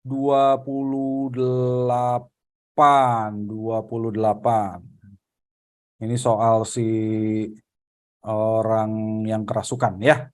Ayat 28. Setibanya di seberang, yaitu di daerah orang Gadara, datanglah dari pekuburan 2 orang yang kerasukan setan menemui Yesus. Wah, mereka sangat berbahaya sehingga tidak seorang pun yang berani melalui jalan itu. Nah, Bapak Ibu kalau belajar ya, baca beberapa tulisan orang yang nggak percaya gitu ya, mengatakan, Alkitab salah. Mana ada Gadara di tepi Danau Galilea. Memang nggak ada Bapak Ibu ya. Gadara itu di daratan. Gerasa juga di daratan, bukan di tepi Danau Galilea, bukan. Cuma yang dikatakan kan bukan setibanya di Gadara. Kan nggak ada ditulis begitu. Setibanya di daerah orang Gadara. Maksudnya daerah sini itu udah banyak orang Gadaranya nih, ya. Dan si orang yang kerasukan itu orang Gadara tuh. Bukan berarti dia sampai di Gadara. Ini bukan Gadara daerah ini. Cuma ada orang Gadara di situ, salah satunya orang-orang yang kerasukan setan ini. Atau Gerasa sama, Gadara dan Gerasa itu di daratan. Ya, lokasi tempat Yesus mengusir roh jahat ini diidentifikasi sebagai kursi. Jadi nama tempatnya itu kursi. Artinya apa kursi? Tempat duduk. Ya, bener, serius. Saya nggak bohong. Itu kursi, bener-bener kursi. Daerah ini namanya kursi. Ya, bahasa Arab artinya tempat duduk, bener. Ya, di daerah kursi ini ada biara Bizantin, ya. Ya, karena orang-orang Kristen zaman dulu kan selalu membuat tempat-tempat suci, ya, gereja lah, biara lah, di tempat Yesus melakukan peristiwa besar gitu ya. Jadi salah satunya di daerah kursi ini ada biara Bizantin ya, karena di daerah inilah Yesus mengusir setan. Ya, ini di dataran tinggi Golan Bapak Ibu. Jadi secara de facto dikuasai oleh Israel, secara de jure nggak ada negara yang mengakui ini wilayah Israel. Ya, jadi sebetulnya ini wilayah Syria, tapi diduduki oleh Israel. Jadi sekarang betul de facto Israel yang menempati tempat ini, tapi sebetulnya negara-negara PBB mengakui ini wilayah Syria. Ya, cuma mereka nggak bisa berbuat apa-apa lah. Daerah ini di zaman Yesus termasuk dalam Dekapolis ya, 10 kota. Kotanya apa saja? Gerasa, Gadara, Philadelphia, Palladium, Ravenna, Skytopolis, Hippos, Kanata, dan Damaskus. Isinya orang-orang non-Yahudi. Jadi kalau ayat 28 ini mengatakan daerah orang-orang Gadara, maksudnya Matius adalah ini daerah orang non-Yahudi ya, bukan daerah orang Yahudi. Ini daerah orang non-Yahudi. Kota-kota ini masih ada nggak sekarang? Sebagian masih, Bapak Ibu. Contohnya Philadelphia. Hari ini namanya apa? Ada yang tahu? Hari ini Philadelphia itu namanya Amman. Ibu kota Yordania. Itulah Philadelphia di Decapolis. Ya, Damaskus hari ini masih ada ya, ibu kota Syria. Ya, masih ada sampai sekarang. Jadi kota-kota tua ini sampai sekarang masih ada. Kalau Gerasa itu sekarang namanya Al-Jerash. Ya, namanya juga masih dekat-dekat Gerasa gitu ya. Jadi masih ada kota-kota ini. Ya, lalu di ayat 28 Bapak Ibu akan merasa tergelitik. Kok 2 orang yang kerasukan setan, bukannya yang kerasukan 1? Iya, menurut Markus 5 ayat 2, Lukas 8 ayat 27 yang kerasukan 1 orang. Kok Matius bilang 2? Nah, kenapa? Coba kita pikir ya. Injil apa sih yang pertama ditulis Bapak Ibu? Dari kitab Injil, 4 Injil ini, yang mana yang pertama kali ditulis? Ada yang tahu? Markus, Pak. Markus, betul.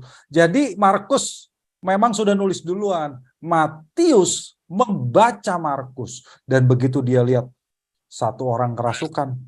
Enggak, saya saksi mata 2 orang. Itu maksud dia. Ya, makanya dia tulis, dia punya pengetahuan sendiri sebagai saksi mata bahwa yang kerasukan itu 2 orang.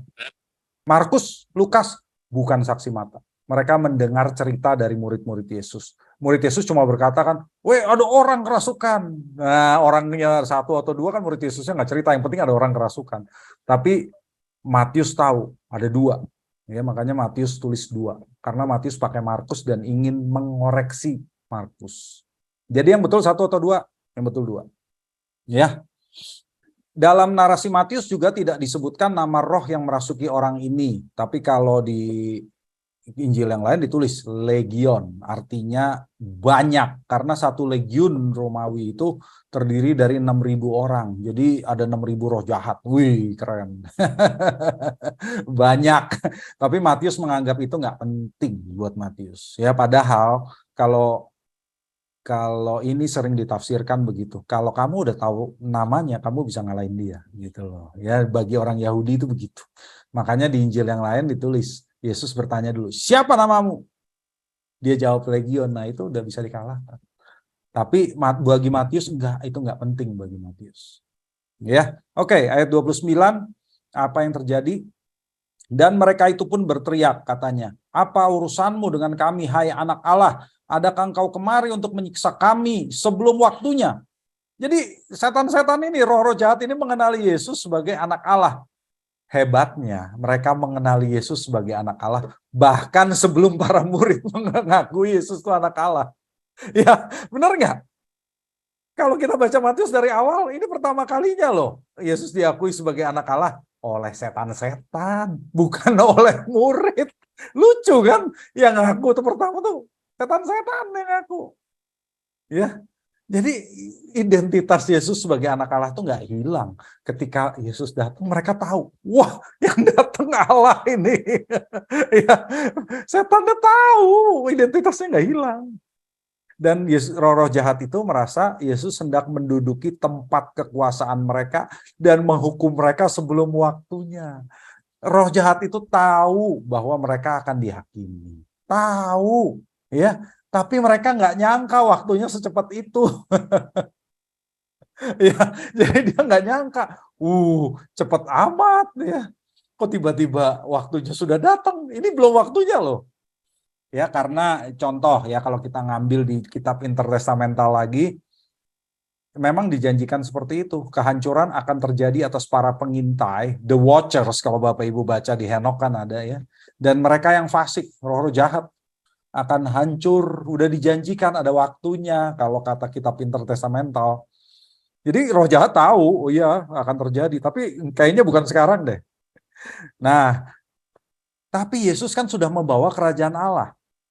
Ya, dengan membuktikannya bahwa roh jahat sudah diusir oleh Yesus. Jadi waktu kehancuran kerajaan kegelapan itu sudah dimulai, tapi memang penghakiman akhir tetap menunggu kedatangan Kristus yang kedua. Ya. Nah, lalu ayat 30-34 ini yang tadi ditanyakan juga oleh Ibu Inian ya. Tidak jauh dari mereka itu sejumlah besar babi sedang mencari makan. Nah, Dekapolis itu tempat orang non-Yahudi. Jadi memelihara babi itu biasa buat mereka. Ini bukan daerah orang Yahudi. Ini daerah orang non-Yahudi. Kalau mereka pelihara babi, biasa itu. Orang Roma makannya babi. Ya, orang Roma itu makannya babi. Kalau orang Yahudi nggak boleh. Kalau sekarang Bapak Ibu cari babi di Israel gampang atau susah? Ya waktu ke Israel saya pernah nanya sama tour guide-nya gitu ya. Pak, di sini susah dong ya kalau mau cari babi, kata tour guide-nya. Kata siapa susah? Setiap hari waktu di Nazaret saya makan babi gitu. Ada lah, ada ya. Jadi nggak susah-susah juga gitu. Oke. Nah, ayat 31, maka setan-setan itu meminta kepadanya, katanya, jika engkau mengusir kami, suruhlah kami pindah ke dalam kawanan babi itu. Nah, roh-roh jahat itu minta dipindahkan ke babi sebagai perlawanan atas pendudukan yang dilakukan oleh Yesus. Jadi roh jahat ini nggak bego-bego banget. Mereka tahu kalau mereka masuk ke dalam babi, babinya mati, para pemilik babi akan merasa dirugikan. Sehingga Yesus pasti diusir oleh mereka. Jadi roh-roh jahat ini melawan sebetulnya. Dia tahu kalau babinya mati, pasti nih Yesus diusir. Tujuan dia itu mengusir Yesus sebetulnya. Ya, tapi kok Yesus setuju sih? Ayat 32. Yesus berkata kepada mereka, pergilah. Karena Yesus orang Yahudi. Ya, sebagai orang Yahudi, Yesus pasti nggak keberatan roh-roh jahat itu minta diperintahkan ke dalam babi. Karena orang Yahudi menganggap babi sama roh jahat sama aja, setara itu ya. Jadi kalau kamu minta dipindahin ke babi, katanya Yesus, ya udah silakan. Toh sama aja, roh jahat sama babi sama. Ya, jadi karena Yesus orang Yahudi, setuju aja Yesus. Jumlah kawanan babi itu di Matius tidak disebutkan, tapi menurut Markus 2000 ekor ya, sekitar 2000 ekor. Lalu keluarlah mereka dan masuk ke dalam babi-babi itu, maka terjunlah seluruh kawanan babi itu dari tepi jurang ke dalam danau Galilea yang tadi itu, dan mati di dalam air. Ya. Ayat 33, maka larilah penjaga-penjaga babi itu, dan setibanya di kota diceritakanlah segala sesuatu juga tentang orang-orang yang kerasukan setan itu. Maka keluarlah seluruh kota mendapatkan Yesus, dan setelah mereka berjumpa dengan dia, mereka pun mendesak supaya ia meninggalkan daerah mereka. Di sini kita tidak membaca Matius menjelaskan apa yang terjadi pada orang yang kerasukan itu. Tapi Markus dan Lukas menjelaskan ya, bahwa si orang yang kerasukan itu, yang kerasukan legion itu minta diizinkan mengikut Yesus. Tapi Yesus menyuruh dia pulang ke rumah, menceritakan apa yang dilakukan oleh Allah kepadanya. Perhatikan ya, bagi orang Yahudi, Yesus biasanya bilang apa? Kalau Yesus habis melakukan mujizat di depan orang Yahudi, apa yang dilakukan oleh Yesus? Jangan cerita-cerita, Pak. Jangan cerita-cerita. Tapi ini orang non-Yahudi, Yesus malah bilang, ceritain. Kenapa? Ya kan, dia orang non-Yahudi, Yesus malah suruh, ceritakan apa yang sudah diperbuat oleh Allah kepadamu. Karena orang-orang non-Yahudi ini nggak kenal Yahweh, nggak kenal Allah Israel. Ya, jadi supaya si orang non-Yahudi ini yang disembuhkan ini menceritakan bahwa Allah yang benar itu Allah Israel, Yahweh. Tapi kalau sama orang Israel sendiri, Yesus bilang, kenapa? Karena orang Yahudi berpikir Mesias itu pahlawan perang. Ya, jadi kalau mereka berpikir Yesus akan bikin tentara, nanti akan mengenyahkan penjajah Romawi, maka mereka punya konsep yang salah. Dan Yesus nggak ingin dipaksa harus jadi pahlawan seperti itu. Karena yang dia kalahkan bukan penjajah Romawi kan, yang dia kalahkan kan dosa. Ya, jadi Yesus ngerti bahwa orang-orang Yahudi ini belum paham konsep Mesias yang sesungguhnya. Maka dia bilang, "Shh, jangan cerita-cerita." Gitu. Tapi toh akhirnya mereka cerita juga. Ya. Nah, dari sini yang kita lihat, ini kata Paul Levertov. Ini menarik ya. Jadi saya quote untuk Bapak Ibu.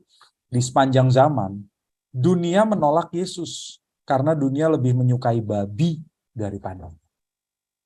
Ya kan? Sama dengan orang-orang di Dekapolis ini. Mereka lebih menyayangi babi daripada Yesus.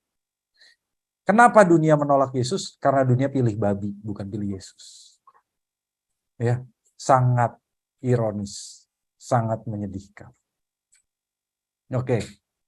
Ya, habis ini kita boleh tanya lagi. Apa yang kita pelajari dari sini? Ada dua hal penting yang saya angkat. Yang pertama adalah soal menghadapi badai hidup ya Bapak Ibu. Kita semua pasti pernah menghadapi badai hidup. Ya. Nah, kita perhatikan yang sangat menarik dalam bacaan yang kita sudah baca ini. Para nelayan profesional itu minta tolong kepada seorang tukang kayu profesional. Berarti mereka percaya loh, Yesus tuh sanggup menolong mereka. Mereka bukannya nggak percaya. Kalau mereka tidak percaya, Yesus juga nggak bisa bantu apa-apalah. Yesus itu tukang kayu kok, gitu kan. Tapi Yesus menegur mereka. Itu menunjukkan bahwa iman yang diinginkan oleh Tuhan bukan sekadar iman bahwa Yesus sanggup membuat mujizat, melainkan bahwa Yesus adalah Allah sendiri. Allah sendiri yang menjamin keselamatan kekal mereka, sehingga mereka tidak perlu takut terhadap badai. Ya, yang penting itu jangan takutnya Bapak Ibu. Yang penting adalah jangan takut. Bukannya kamu hadapi badai itu kamu lawan, enggak. Yang penting enggak takutnya. Jadi menghadapi badai hidup bersama Yesus, apapun itu, kesulitan, masalah yang kita hadapi, diawali dengan punya cara pandang yang benar. Bahwa Yesus itu menjamin keselamatan kekal kita dan mengampuni dosa-dosa kita. Itu dulu, dia sebagai Tuhan, dia menjamin keselamatan kekal kita, dan kalau kita punya salah pun dia mengampuninya. Kalau begitu, apalagi yang kita takutkan. Cara pandang kita terhadap kesulitan hidup jadi berubah. Kita punya perspektif kekekalan jadinya. Ya, jadi kita tetap percaya apapun yang terjadi. Sekalipun kita yang terjadi tidak seperti apa yang kita inginkan, nggak masalah. Karena kita punya perspektif kekekalan, bukan perspektif duniawi. Itu yang ingin diajarkan oleh Yesus. Jadi agar kita benar-benar bisa menghadapinya dengan dewasa. Kesulitan yang terjadi, yang berat-berat, itu mungkin kok terjadi. Ya, orang percaya nggak kebal dari itu. Tapi yang penting adalah paradigma kita yang diubah. Paradigma kita harus sampai ke kekekalan. Jangan cuma melihat masalah kita hari ini. Kalau ada Yesus, ya mau tidur, mau bangun sama aja. Mau dia di bumi, mau dia di surga, sama saja. Itu yang harus kita percayai Bapak Ibu. Jangan meragukan dia sama sekali. Ya. Oke, yang kedua. Harga mengikut Yesus. Nah, tadi kita udah tahu ya. Kita udah lihat beberapa contohnya. Yang pertama, si ahli Taurat itu mau mengikut Yesus supaya dapat kenyamanan hidup. Nah, ini yang kita pelajari. Mengikuti Yesus berarti rela kehilangan kenyamanan hidup. Ini yang sering digaung-gaungkan kan di GSKI ya. Meninggalkan kesenangan hidup. Jadi janganlah kita berharap dengan mengikuti Yesus kita dapat kenyamanan hidup. Enggak, kata Yesus, enggak. Kamu enggak akan dapat itu. Ya. Tapi kalau kamu hidup nyaman, bukan karena kamu ikut aku, itu karena kamu kerja keras. Jadi bukan berarti kamu nggak bisa hidup nyaman. Ya bisa, tapi itu bukan karena ikut aku. Gitu loh. Ya. Lalu, mengikuti Yesus berarti rela kehilangan penerimaan sosial karena melawan budaya. Jadi perhatikan ya, orang yang mau menguburkan ayahnya ini bukan melawan Taurat. Bukan tidak menghormati orang tua. Jangan dianggap begitu. Jadi dibandingkan dengan orang tua, Yesus lebih penting. Betul, tapi Yesus nggak akan mengajarkan untuk melawan hukum Taurat. Tapi kalau melawan budaya, melawan kebiasaan, oh jelas, ya. Jadi kita jangan sampai takut, wah nanti saya dikucilkan karena melawan budaya saya. Jangan, ya. Yesus bilang, aku tuh lebih penting daripada itu semua. Ya, jadi orang ini bukannya melawan Taurat, bukannya tidak menghormati orang tua, tapi orang ini mau mengikuti budaya. Itu loh yang Yesus bilang, nggak perlulah kalau itu sih. Ya urusin aja yang lain. Itu biar orang lain yang urus. Lalu mengikuti Yesus berarti rela kehilangan harta benda demi keselamatan. Pemilik babi itu lebih sayang pada babinya daripada menerima keselamatan dari Yesus. Gitu kan? Jangan sampai ini terulang sama kita. Ya, kita rela kehilangan harta benda asal kita mendapatkan Yesus. Jadi kita itu rela kehilangan segalanya demi keselamatan kita di dalam Yesus. Itu juga kan yang sering kita bicarakan. Tapi sekarang contohnya jelas nih. Ya, jangan sampai seperti si pemilik babi yang lebih sayang babinya daripada Yesus. Gitu. Mengikuti Yesus, jadi kesimpulannya adalah kesetiaan penuh tanpa syarat kepadanya. Dan mau meninggalkan zona kenyamanan kita. Jadi apapun yang kita rasa sebagai zona kenyamanan kita, tempat kita merasa enak, merasa bahagia, itu harus rela kita tinggalkan demi kita mengikut Tuhan Yesus. Itu yang bisa saya sampaikan, Bapak Ibu. Terima kasih. Ya, ada pertanyaan ya dari Pak Iwan di chat. Pak Mark, kenapa setan-setan itu harus lebih dahulu minta disuruh pindah ke babi oleh Yesus? Mengapa mereka tidak langsung pindah saja ke babi? Dan kenapa babinya terjun ke air dan mati? Seolah-olah sia-sia karena setan itu masuk ke babi karena babinya akhirnya mati. Ya, tadi saya udah jelaskan pendapat saya ya, Bapak Ibu. Pendapat saya. Roh-roh jahat itu bisa pindah sendiri ke babi nggak? Bisa nggak? Ya bisa lah, namanya juga roh. Kalau dia mau keluar, dia masuk ke babi, bisa. Kenapa dia minta, pindahin dong kita ke babi-babi itu. Mereka sengaja mau bikin babi-babi itu mati. Ya, jadi jangan dibilang, oh mereka sengaja masuk ke dalam babi, makanya babi itu kalau dimakan enak, karena di dalamnya ada setan. Ya, atau kalau kita makan babi bilang, rasain loh setan, gue makan. Bukan gitu ya. Jadi mereka tuh sengaja cari gara-gara. Mereka itu mau melawan Yesus. Kalau orang-orang cerita kepada pemilik babi, itu tuh orang itu yang nyuruh supaya setan-setan itu pindah ke babi. Jadi yang diusir siapa? Yesus. Jadi mereka sengaja, ini konfrontasi, ini perang. Mereka tahu, waduh ini anak Allah mau melawan kita, kita balas. Gitu. Jadi dia sengaja supaya Yesus diusir dari daerah itu. Ya, jadi ketika masuk ke dalam babi, kenapa babinya nyemplung ke air? Sengaja, roh jahat itu sengaja. Tujuannya supaya Yesus diusir dari sana. Ya. Oke, jelas ya Pak Iwan ya. Jadi ini bentuk perlawanan mereka terhadap Yesus. Supaya Yesus diusir dan pergi dari daerah itu. Tapi ternyata itu nggak sepenuhnya berhasil kan. Jadi Yesus bukan bodoh juga. Dia tahu, makanya dia suruh si orang yang kerasukan ini untuk jadi saksinya. Ya, jadi apa yang dilakukan oleh roh jahat itu nggak sepenuhnya berhasil karena Yesus sekarang punya rasul di situ, yaitu si orang yang kerasukan ini. Ya, oke. Ya, Pak Roy. Pak Mark. Ya, silakan Pak Edwin. Ya, saya mau nanya dulu. Tadi ketika roh jahat itu meminta untuk mereka dipindahkan masuk ke dalam babi-babi itu, kan sebenarnya kan mereka bisa sendiri pindah ke dalam situ, dan sepertinya Tuhan Yesus mengikuti apa permintaan mereka. Iya.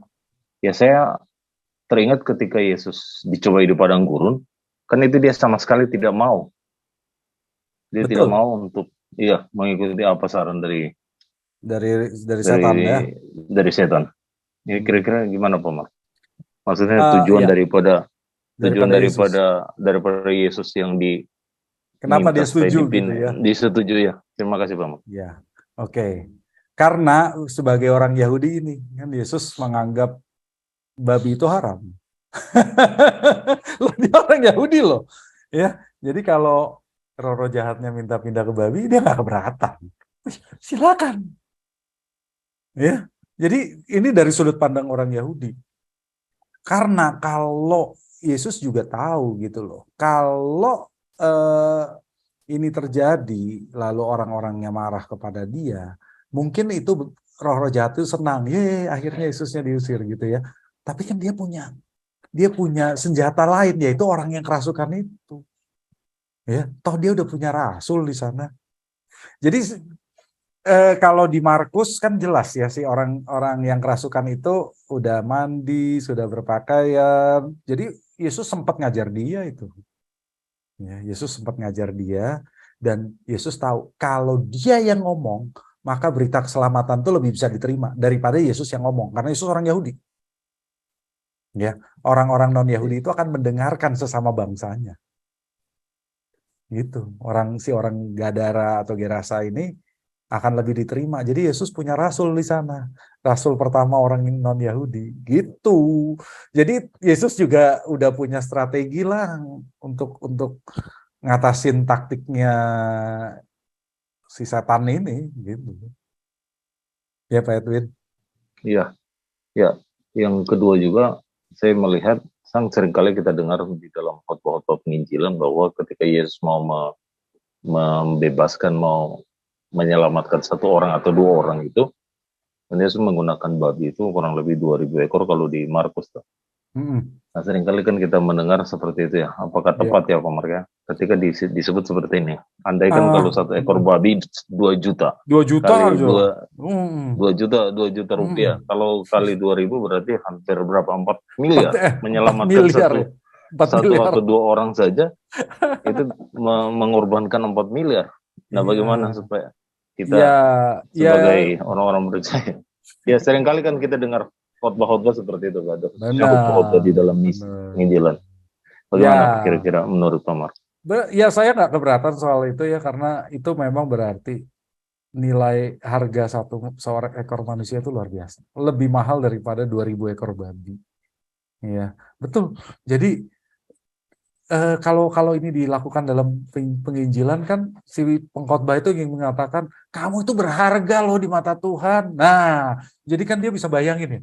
Iya, 4M loh, babi 4 miliar lebih mahalan saya, ya kan? Memang betul lah, Tuhan mau menyelamatkan si orang gila ini gitu ya, orang yang kerasukan ini, dia rela kok korbanin segitu banyaknya babi. Ya, cuma manusia lebih pilih babi, itu problemnya kan, manusia lebih pilih babi daripada keselamatan 2 orang itu. Ya sedihnya kan di situ kan, ya.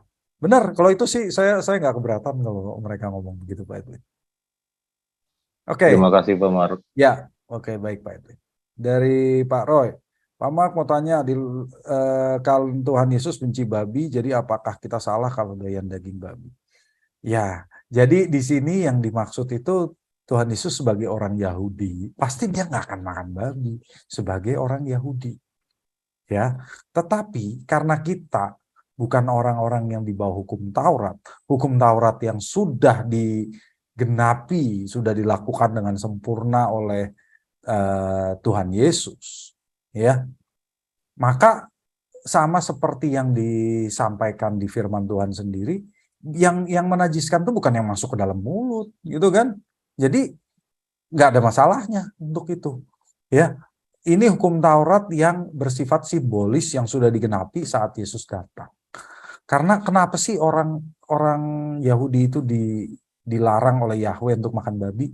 Nggak ada hubungannya dengan kesehatan, Bapak Ibu. Sebetulnya nggak ada. Itu untuk membedakan mereka sebagai umat pilihan, umat kudus pilihan Allah. Karena bangsa-bangsa di sekelilingnya itu makan babi. Ya, jadi Allah itu mau memberikan, ini loh, kamu itu bangsa yang kudus. maka makananmu harus kudus. Nah, kudus itu didefinisikan kan di Taurat, yaitu yang memamah biak dan berkuku belah. Babi kan enggak, gitu loh. Jadi karena ada kriteria ini yang kudus, artinya hewan-hewan yang dipisahkan sebagai makanan. Kalau babi nggak memenuhi syarat itu, berarti babi nggak boleh dimakan. Ya, jadi dengan mempunyai hukum bagi orang Yahudi untuk makan aja dijaga, makanan tuh harus kudus. Tujuannya cuma satu. Yahweh itu ingin menyadarkan mereka bahwa kamu tuh kudus, kamu tuh beda dari bangsa lain. Itu makanya makanannya pun diatur, pakaiannya pun diatur. Sampai hari ini orang Yahudi nggak akan pakai pakaian yang campuran. Ya, 50% katon, 50% polyester, nggak akan. Itu dilarang sama Taurat. Ya, jadi mereka pilih baju aja dilihat dulu bahannya apa. Itulah mereka itu mengenakan Taurat sebagai bagi mereka. Ya, jadi bagi mereka Taurat itu jalan hidup mereka. Dengan cara itu mereka menyadari mereka itu umat yang kudus, bangsa pilihan. Ya, kita nggak perlu sampai segitu, tapi kita harus mengikuti ya pemahaman yang sama. Kita ada kesempatan berbuat dosa, jangan lakukan. Ya, kalau Tuhan Yesus menginginkan kita dari hati nurani pun kita sudah sadar. Nggak perlu sampai pakai simbol. Kalau orang Yahudi kan pakai simbol semuanya. Simbol-simbol itu mengingatkan mereka bahwa mereka itu kudus. Nah, Tuhan maunya nggak usah pakai simbol pun kita sudah sadar bahwa kita itu kudus. Lebih sulit nggak? Lebih gampang pakai simbol loh kalau menurut saya. Benar nggak? Ya, tapi kita nggak pakai simbol. Lebih berat loh bagi kita. Ya, Bapak Ibu ya. Jadi nggak makan babi itu simbol sebetulnya bahwa mereka itu bangsa yang kudus. Kalau kita ngerti apa maksudnya, yang penting kan kita kudusnya, bukan makan babinya ya. Gitu. Jadi makan babinya nggak masalah. Pak Mark, sorry satu lagi. Oke. Pak, tadi kan kalau di Matius itu sebagai saksi mata, jadi Matius itu berani mengoreksi yang ditulis oleh Markus bahwa yang kerasukan itu 2 orang. Ya. Terus di Matius juga tidak menyebutkan bahwa jumlah babinya ada 2.000. Terus Tuhan Yesus tidak tanya setannya namanya siapa. Iya. Sedangkan di Injil Markus ditulis gitu ya. Markus ditulis. Nah, pertanyaannya, mereka pada saat menulis itu hanya berdasarkan nalar dan tidak dipimpin oleh Roh Kudus gitu loh, Pak. Sehingga kan antara Injil yang satu dengan Injil yang lain itu sinkron. Bisa beda. Iya, ini kok berbeda. Kenapa bisa beda? Oke. Jadi gini ya, Bu Nona. Iya, Pak. Setiap penulis Injil itu punya tujuan. Jadi kita harus akui itu. Setiap penginjil itu punya tujuan, punya agenda. Maunya apa dia?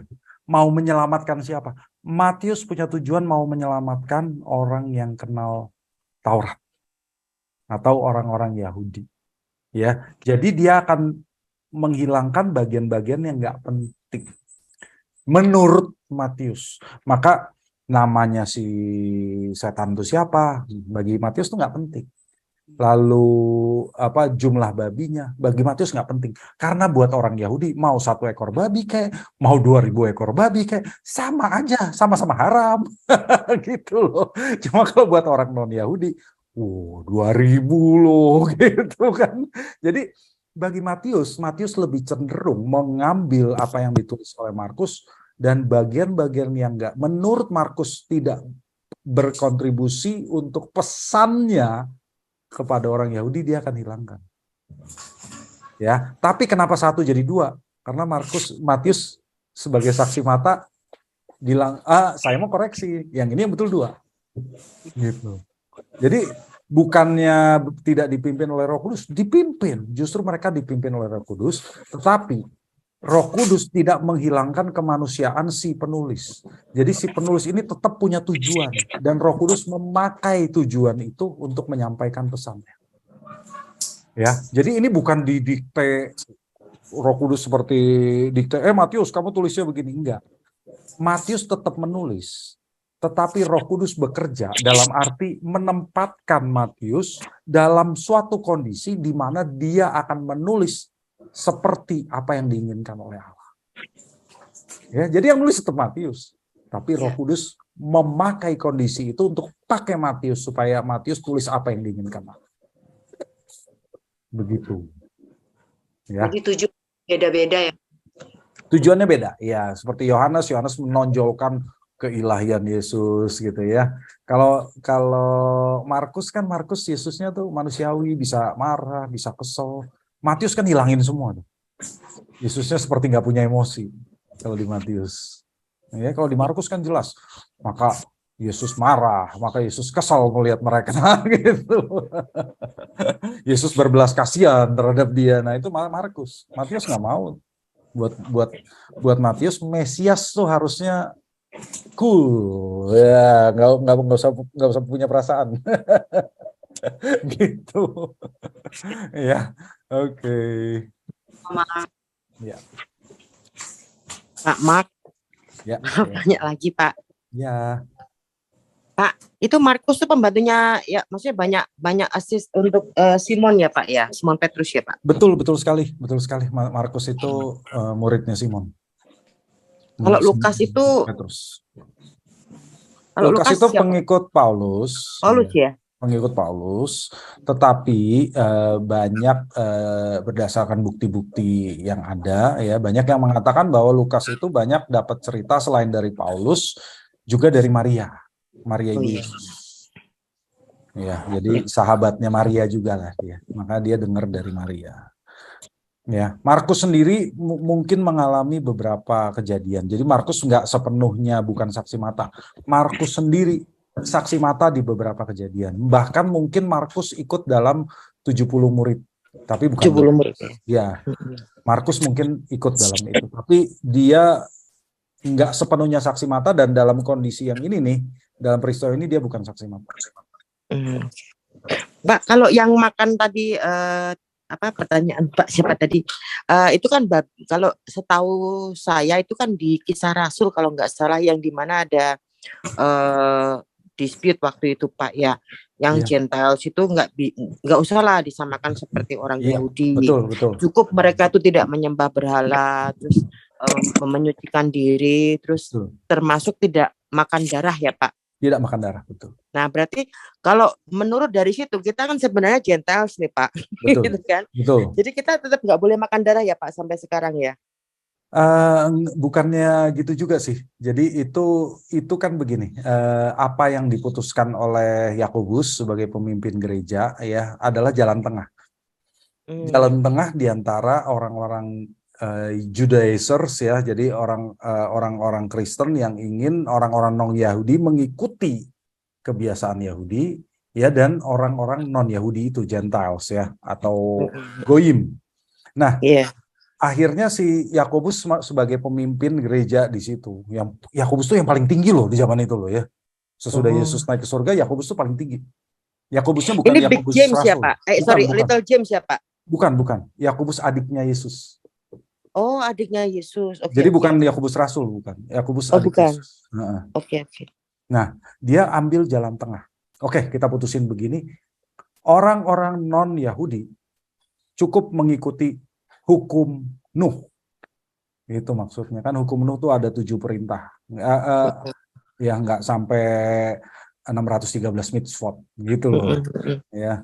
Itu aja. Jadi salah satunya adalah jangan makan darah, itu kan termasuk. Jadi dia sebutin itu. Jadi ini juga menurut pengertian orang Yahudi juga gitu dia ngomong itu.